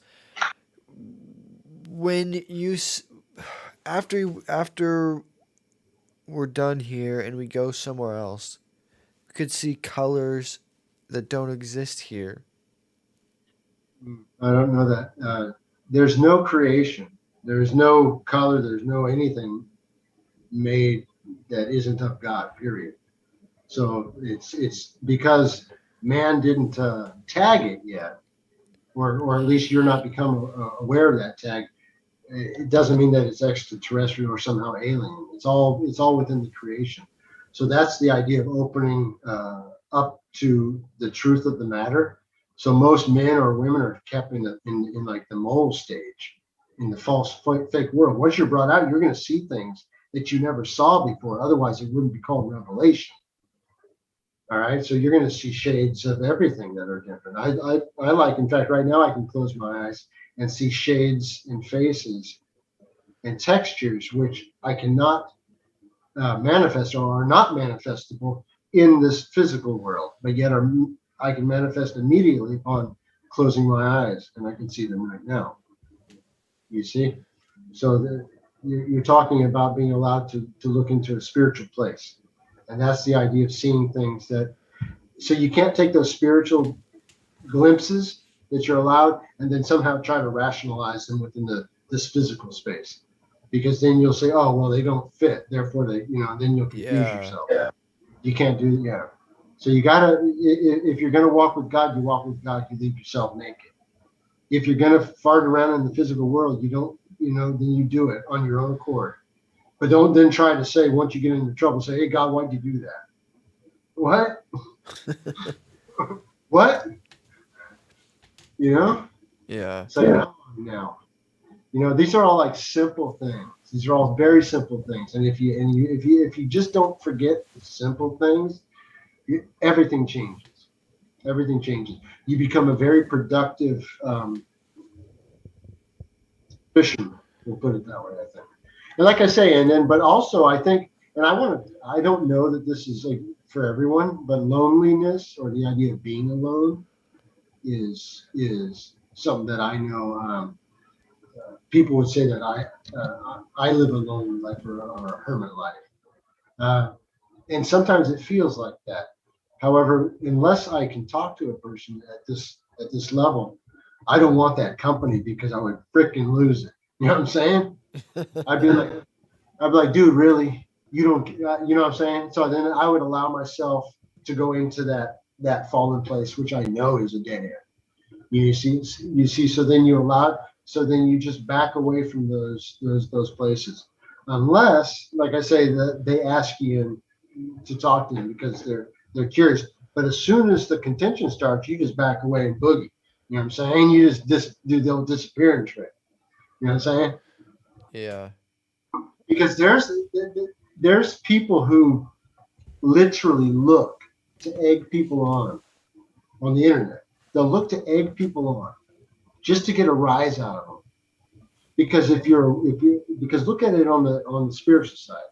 If you're the male spiritual side, if somebody's trying to get a rise out of you, if they're a female spirit, they're looking to get the rise out of you. But if it's a male spirit or a male spirit acting through a man, they're trying to get the rise out of you, meaning getting your anger up. You're taking over your red, having you seeing red instead of feeling red. You see how the position changed? All right. So then these people, and I talked to you about them before, they're the ones who are on YouTube and all who are working for Mammon, but they're also working towards bringing you into a state, just like the government, everyone else, that they then are going to offer you a solution to. They just do it a little bit more in the shadiness business, kind of offering you a few nuggets and saying, hey, you want the real truth, you got to come over to me. When they know, and they should say that no man is the arbiter of truth but Christ alone. All right. So if anybody tells you that they are the Christ, let them fuck off. I'm just letting you know. All right. Because each person that has the Christ born within them. All right. Not these false, fallen efforts. I don't like to use certain words, but sometimes I do. Is that they need to be called who they are. All right. These false, fallen, lying scumbags, man. I love it, man. I get so annoyed. I get scumbag. so annoyed with these. I get so annoyed. And it's like you can, and they're the lawyers, man. They're the spiritual lawyers as well. They're just annoying sons of bitches. They're people that you wouldn't want to like actually physically go to the bowling alley with. You know what I'm saying? Like if we're stuck on a team, I got you. Okay, I think we got maybe I'll get have definitely Alex on there. Have Monique if she's down. Got my wife. I think we got a bowling team. You know what I'm saying? That we could sit there and talk and not be annoyed with each other. But you can't think about too many people. You're almost you put those on your fingers and you can almost like run out real quick. You know what I'm saying? Yeah. And so your world of actual positive influence is a lot smaller than a lot of people think. They need to really think on their fingers. And let me tell you, I need to count on my fingers because I just always have. So I'm like, okay, I know that person, boom. And then I count out to, and then before I get to two hands, it's like, I'm okay, now this, and I never get too much farther because you can only keep so much true friendship around you if they're willing to be there. Otherwise, they're all fluttering around like butterflies. And and you just have to wait until they come around again. Yeah. Yeah, man. I mean, because it's kind of like because I always thought like with Christ the burden is is light, which means two things: not only weight, but the idea of light, the idea of knowledge. That is the burden. So you carry this truth, and that burden is not physically heavy, however, it's spiritually heavy. So then. And you want to give it out all to someone all at once. And then sometimes, however, people aren't willing to accept it. And for some reason, you turn into the bad guy. Somehow you turn into the heel. In this wicked world, this upside down world, all of a sudden you turn into the heel. So like, oh no, here comes this guy again.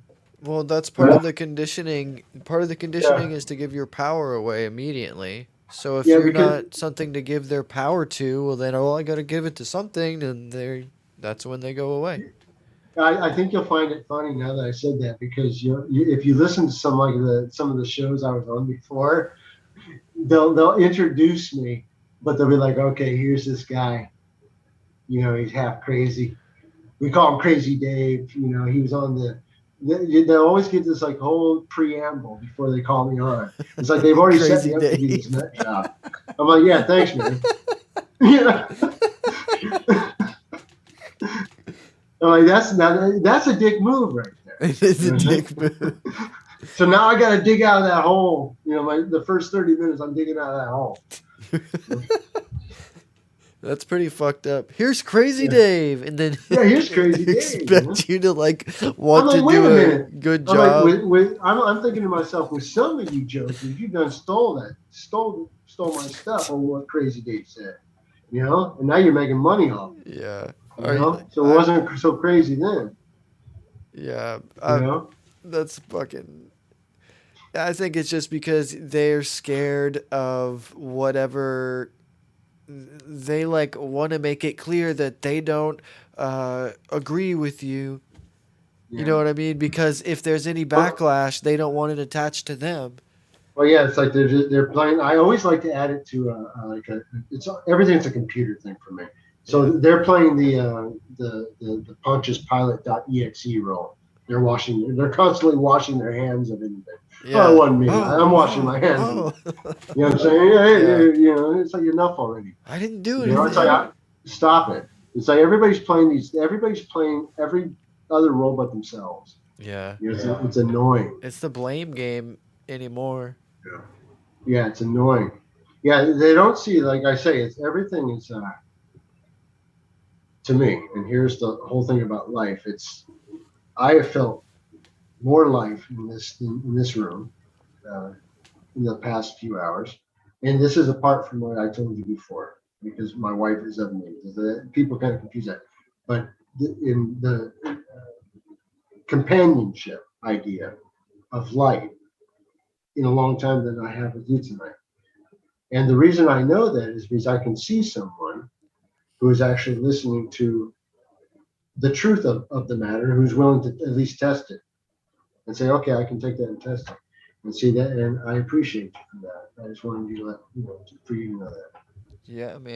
not to sound all corny, but I'm just, No, yeah. it's very rare, man. So I'm just letting you know. Usually I walk around and it's like, nobody to talk to. It's like the one guy I smoked dubs with, yeah, I talked to him, but not really about talking about bud stuff, It's like, and then other than that, it's like not really anybody, man.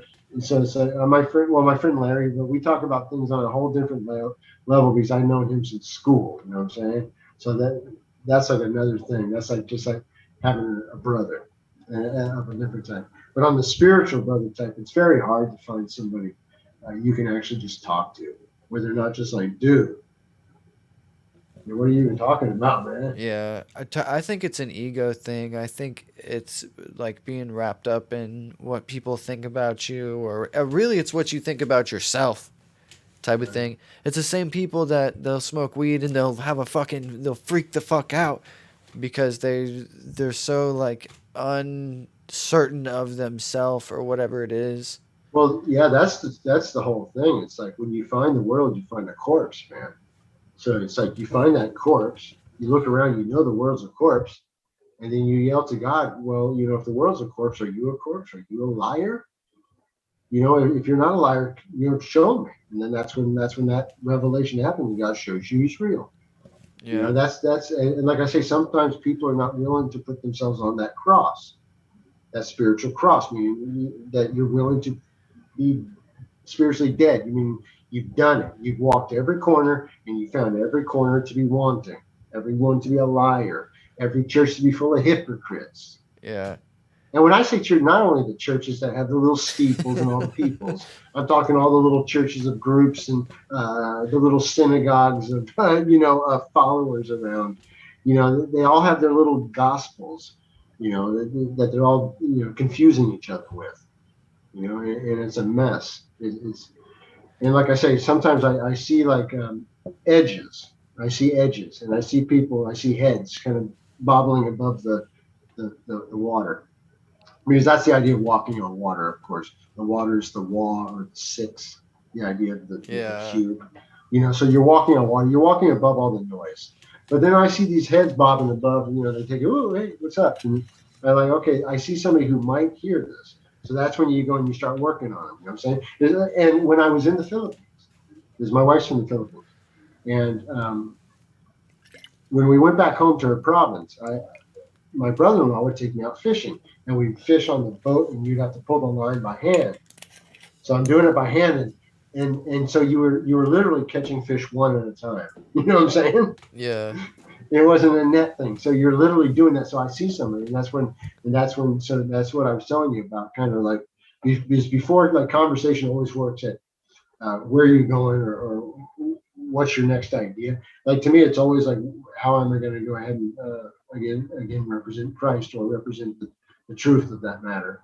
And to me, that always leads you into positive, into fruitful discussion, because any type of leavens the whole loaf. That's why I'm not the best to bring on to talk about people's deficiencies, other than that they are the ones they know already, and they know this for a fact. They know that if their livelihood depends on the product that they produced as being the truth of the matter, then they are in error. Yeah, right? And they can't deal with that. Yeah, and so that's but and at some point they know that. At some level they know that. That's what a lot of them, it'll start to give them unease. They won't sleep well, blah blah blah. You know what I'm talking about. All those outward physical manifestations of inward tensions, you know. Yeah.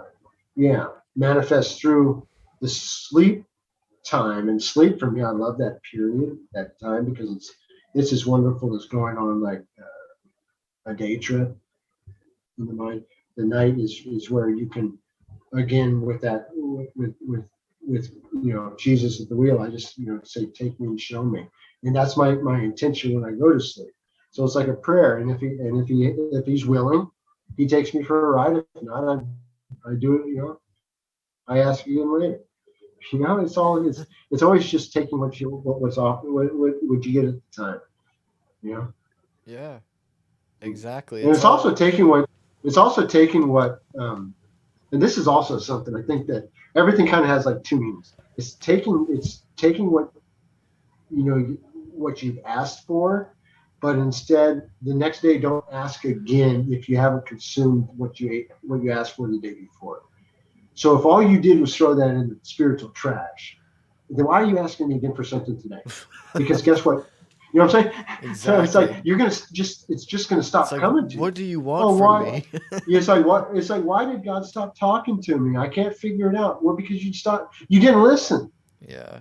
My You thing, didn't listen. I'm always like, Now, but- what do you think I have or I'm doing that's different than you could just do yourself right away, Yeah. instantly? And then, but what changes that is, again, how the serpent repents. It's just a reconfiguration of the mind. The 7-7 idea it corrects itself. So instead of being that 7-7 that gets bent and then reflects the what becomes the physical space you see yourself in, all right, it is corrected and it goes into the straight and narrow, which is that place out of time.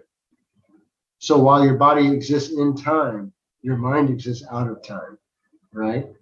So that's why I can take, that's why the mind of Christ can take, right? To places that your body can't, right? And they're not just these fanciful places like dreams are. These are physical places. And it's something that when you see it, you will know what I'm talking about.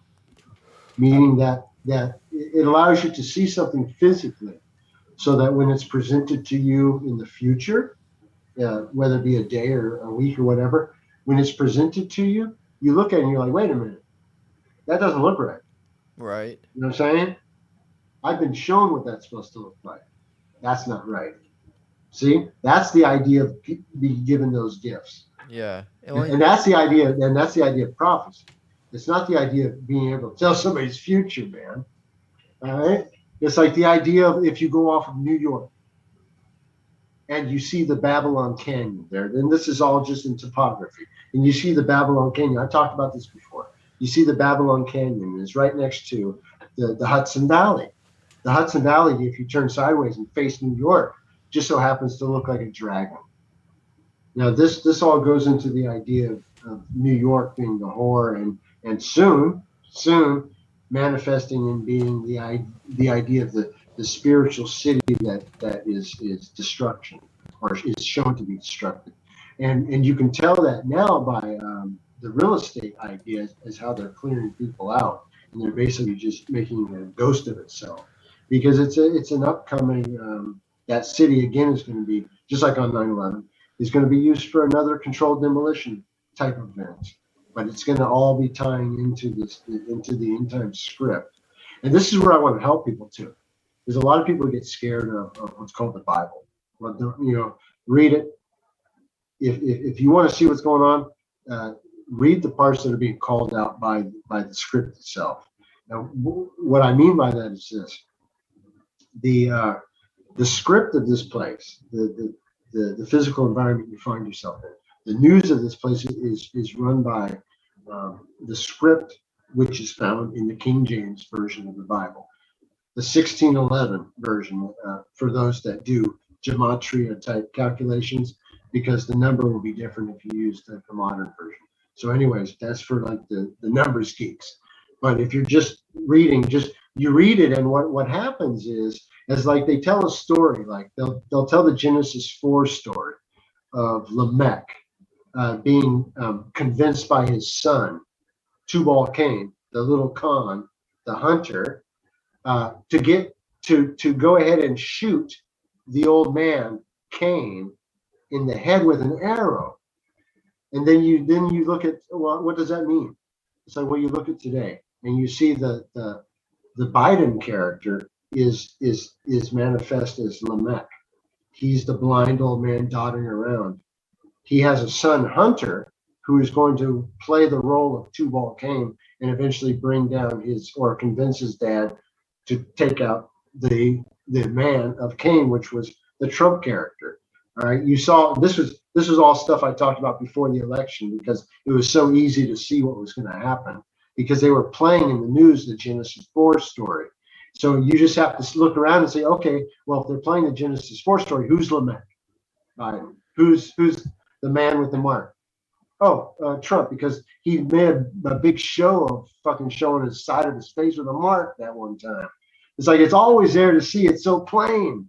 You know, it's just people just don't, they'd rather see the story or believe the bullshit than just looking at the picture being shown to them. Because the picture is the 10,000 words. It's all the detail you need to see. So anyways, once you know what biblical story they're playing, you go and you look at the script and it's going to tell you what's going to happen. That's it. You just got to know how to use the books, man. What do you see that's going to happen? It's the same way with Enoch. You talked about Enoch. Do you want to know how the sky works? Go read the book of Enoch and then review that book, compare it to your own studies, and you will know because you will be shown how the sky works. And you won't just say, hey, the moon is a light, the sun is a light, and the stars are lights, and they are used to be used for times and seasons. I tell you that because I know that's a fact. But you can't say that until you verify that's a fact. Right. You see, but you have to go read these books in order to see what they're talking about. Not so that believe it, get a frame of reference. So you're saying, wait a minute, I heard now somebody tell me what I had to know. Now I know the ingredients. Now I can take those ingredients and see if it makes anything. All right? That's how you use books. All right, because I told you before, if somebody's speaking the truth of God, it's going to show. It can't help but show, regardless of the man or the woman or anyone else. Because if you're speaking the truth, you're speaking God. All right, if you're speaking a lie, you're speaking of yourself. That's why you have to have what's called discernment. That's what it's always about. You know what I'm saying? It's always about discerning, testing, sifting everything that comes into your temple. Everything. Every word. People act like they have no time. And it's like, wait a minute, what are you talking about? This is the temple. This is where God resides. You have the mind of Christ and you don't have time to keep the bums out? What are you talking about, man? Are you that busy? Really? Yeah, you're too busy to fucking maintain yourself. Yeah. Yeah, it's like you're so busy out and about in the world that your temple's getting filled with bullshit. Literally like murderous, spiritually murderous bullshit. Stuff that if you say out of your mouth, that double-edged sword was going to kill somebody's mood. Yeah. You know what I'm saying? And you might as well kill them at that point. I hate when people kill my mood. Yeah, I hate when people kill my fucking... Like, dude, why'd you do that? Vibe, man. Yeah. Vibe killers. Yeah, man. So it's like, that's why it's like, to me, it really is just about when you have to be firm or you have to be physical, you do it, all right? But when you have to be, or when you want to be spiritual and you want to be loving and kind, which is through sharing, then you do that, and you make no other excuse for it. I mean, you don't leaven that thought with anything else. You do it. You give that person everything of you, all of your time. It's like I have nothing else for you but my time. You know, so that's how you can tell someone has a commitment to you. You know, and so then you look through life now, throughout your entire day now, and you'll be able to tell who has time for you and who doesn't. And a lot of times you're going to find out that it's people who are working the lowlier jobs, or the ones that you kind of just run into in the market or whatever, that have time for you. you know, and someone's time is like priceless, man. If somebody gives you their time, they might as well be filling your pockets of gold, man. Yeah, worth more than This- anything. That's for sure. Oh yeah, I'm telling you, like gold, diamonds, like putting rubies around your neck, because it's priceless, especially. And here's well, when it's positive. I mean, if somebody's being a douche, you're like, dude, man, well, you know what? That's that exception that proves the rule, huh? That one guy who's like, for some reason, rolling up on you, is all pissed off at something. You're like, yo, what's up? And, you know, he's like weaving and beaving through the. It's like, what are you so mad at that you're still bringing it all the way into the cooler section, man? You know, it's like, relax. You got to leave that shit at the door. Yeah, it's like, dude, yeah, because it's like now you're walking in like. I always think of something like I'm telling you, like a game. So it's like as soon as you leave your house, you're on the game board. Right? As soon as you get to a store, you're like just at another level, and there's a certain way that the character's supposed to act, right? And you're supposed to stay within those characters, you know, actions, and then they're pretty free, you know. You're pretty free to act pretty cool in the store, you know. They're not odious on you. So, anyways, and then you go to the next place, which is the parking lot, and you know that you should look both ways. You know what I'm saying? Your character has certain just ideas that you should just do because you're out on this game board with all the other people. So if everybody's just doing their own thing, you know, it is what's chaos, and that's why I have a problem with these knuckleheads that talk about where there's no rule whatsoever. You need God in your life, because if everyone had God running their mind, there would be complete order, you know. So there would be no physical need for a police station. All right, there would be no need, but there would be conflict resolution within family units or within, even male or female units. I mean, there would be corrections that happen. You know what I'm saying? Because nothing would be allowed to get to the point of rage, you know, to where somebody's acting completely out, because God doesn't allow that. Yeah. You know. So you're dealing, like I say, we're dealing with this other world, man, where we go out there every day, and we're dealing with this other game field where these people have the mind, their physics, they have the mind of Mammon, of the fallen, of Lucifer, if that's, you know, of the devil, if that's easy for people to think of. It's one or the other. It's one or the other. You know, it's like the famous line from The Exorcist, right? Where the old priest finally gets to the house, and the young priest runs in and he goes, "Oh, I want to tell you about the manifestations." And he starts running. He's like, "No, there's only two. All right, you're of God or you're of the Antichrist. That's it. Yeah. One or the other." So when you described the earth, when you described the earth, all, you know, as the eye of God, with the land, the earth, and the sea, I think it was. Yeah, like man, animal, plant. So you said when God shuts his eye, it's all over, right? So imagine you're laying in bed, like God's eye. It's kind of like a dream, right? I mean, you're viewing it through your eye, and when he shuts it, it's all over. I mean, that's pretty much a dream, right? Let me think. No, because it's a physical thought. There's true. There's a true cost to being here. All right. There's a true physical cost, and there's a true spiritual cost. A cost to God. Pain, suffering, malaise. You know. Periods of joy, in fact, that balance that out, but never balance really what's down, because like I told you, you can never forget where you're at.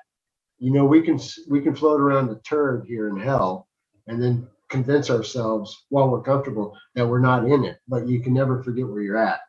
All right. So the only comfort that you're being given is by God giving it to you.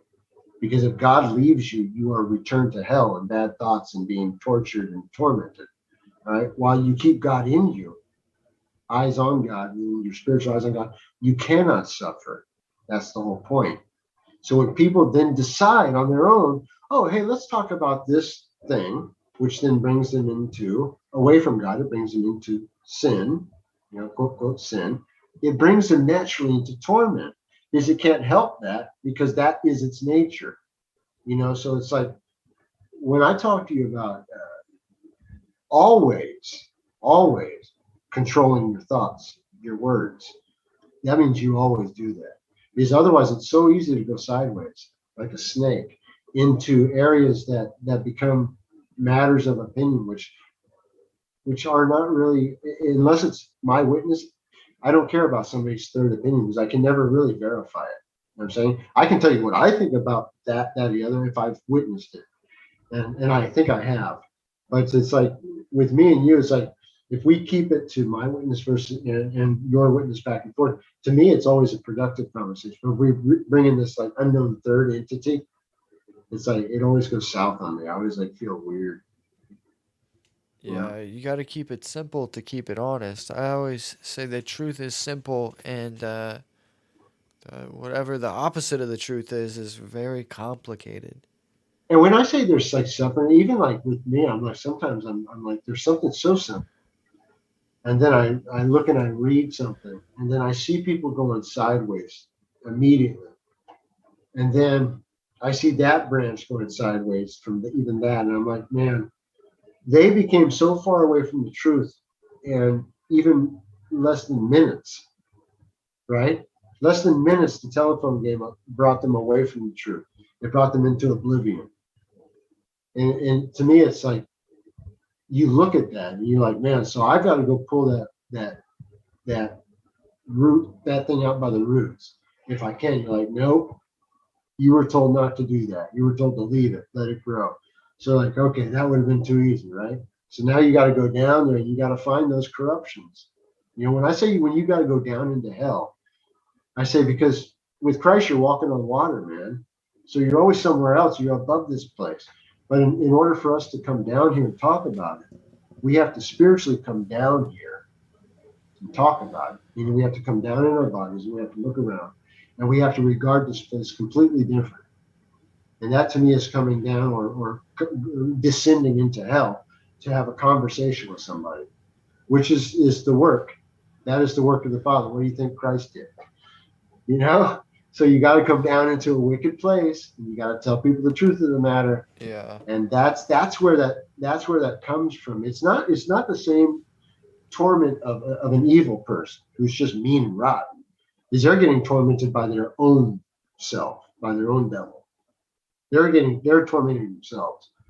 But what the kind of disappointment you feel is just that person is this close to having all that wiped away and having them be reborn in front of you, and then you serving them. You know why? Because it's always the last becomes the first. It's always a great system that way, because it's, man, welcome home, man. What took you so long, man? There's like that kind of rhythm. But it's like, hey, what do you want? You need something to drink? You need something to eat? What do you got going on? You welcome them home. They're prodigal son. So always it's like the last will always be the first. And that's what that always means. It's always just that continuation. All right, man. Well, I think it's about time to wrap it up here on the show. Yeah, had a good time, man. Thank you for coming on, man. Yeah. I think people will really like this, and it'll be good. Well, excellent. Do you have? We said it before already, I guess, but. Oh yeah, well, I do that Twitter thing, and I do have Discord. If I can send you that information, I'll send it to you tomorrow. Yeah. Okay. Cool. I'll do Discord. Discord. What I like to do on Discord, that's where I go into all this stuff deeper. This is where I actually. I talk about English as the first language. I talk about all kinds of other stuff that might interest people. And anyways, that's under Discord, and that's really more like a text interface with pictures and drawings and things like that. So yeah, man, that's cool. Yeah. I'll talk to you about that. Okay. So yeah, otherwise, man, thanks for the hospitality. we're good. Be Yeah, man. blessed. Yeah, Always, man. Thank you for coming on. You too, man. It was really good talking to you. Like I said, people, I feel like most people are nuts because it's so simple to see most of this stuff. So, Yeah. you know, it is. Well, you know what? Hey, we're just a couple of fishermen, man. We're just gonna see what happens. Yeah, that's all you can do, really. All right, dude. So, all Hey, right, be man. blessed. Hey, don't be a stranger, all right? Yeah, you either, man. You All right, either. man. Cheers. So, Be all right, blessed. we'll see you. All right, that was Dave J. This has been The Wrong Warp. I'm really drunk and high and tired, and my nose is clogged up. We'll see ya. Join the One Up Club. buymeacoffee.com/thewrongwarp. There's like 40 something, probably 50 hours of the show that you haven't heard on there. Woo! Plus, you get every other episode of the show. There's good stuff there. And I talk shit about people on Twitter all the time and do other really embarrassing and cringe stuff. Thank you for listening.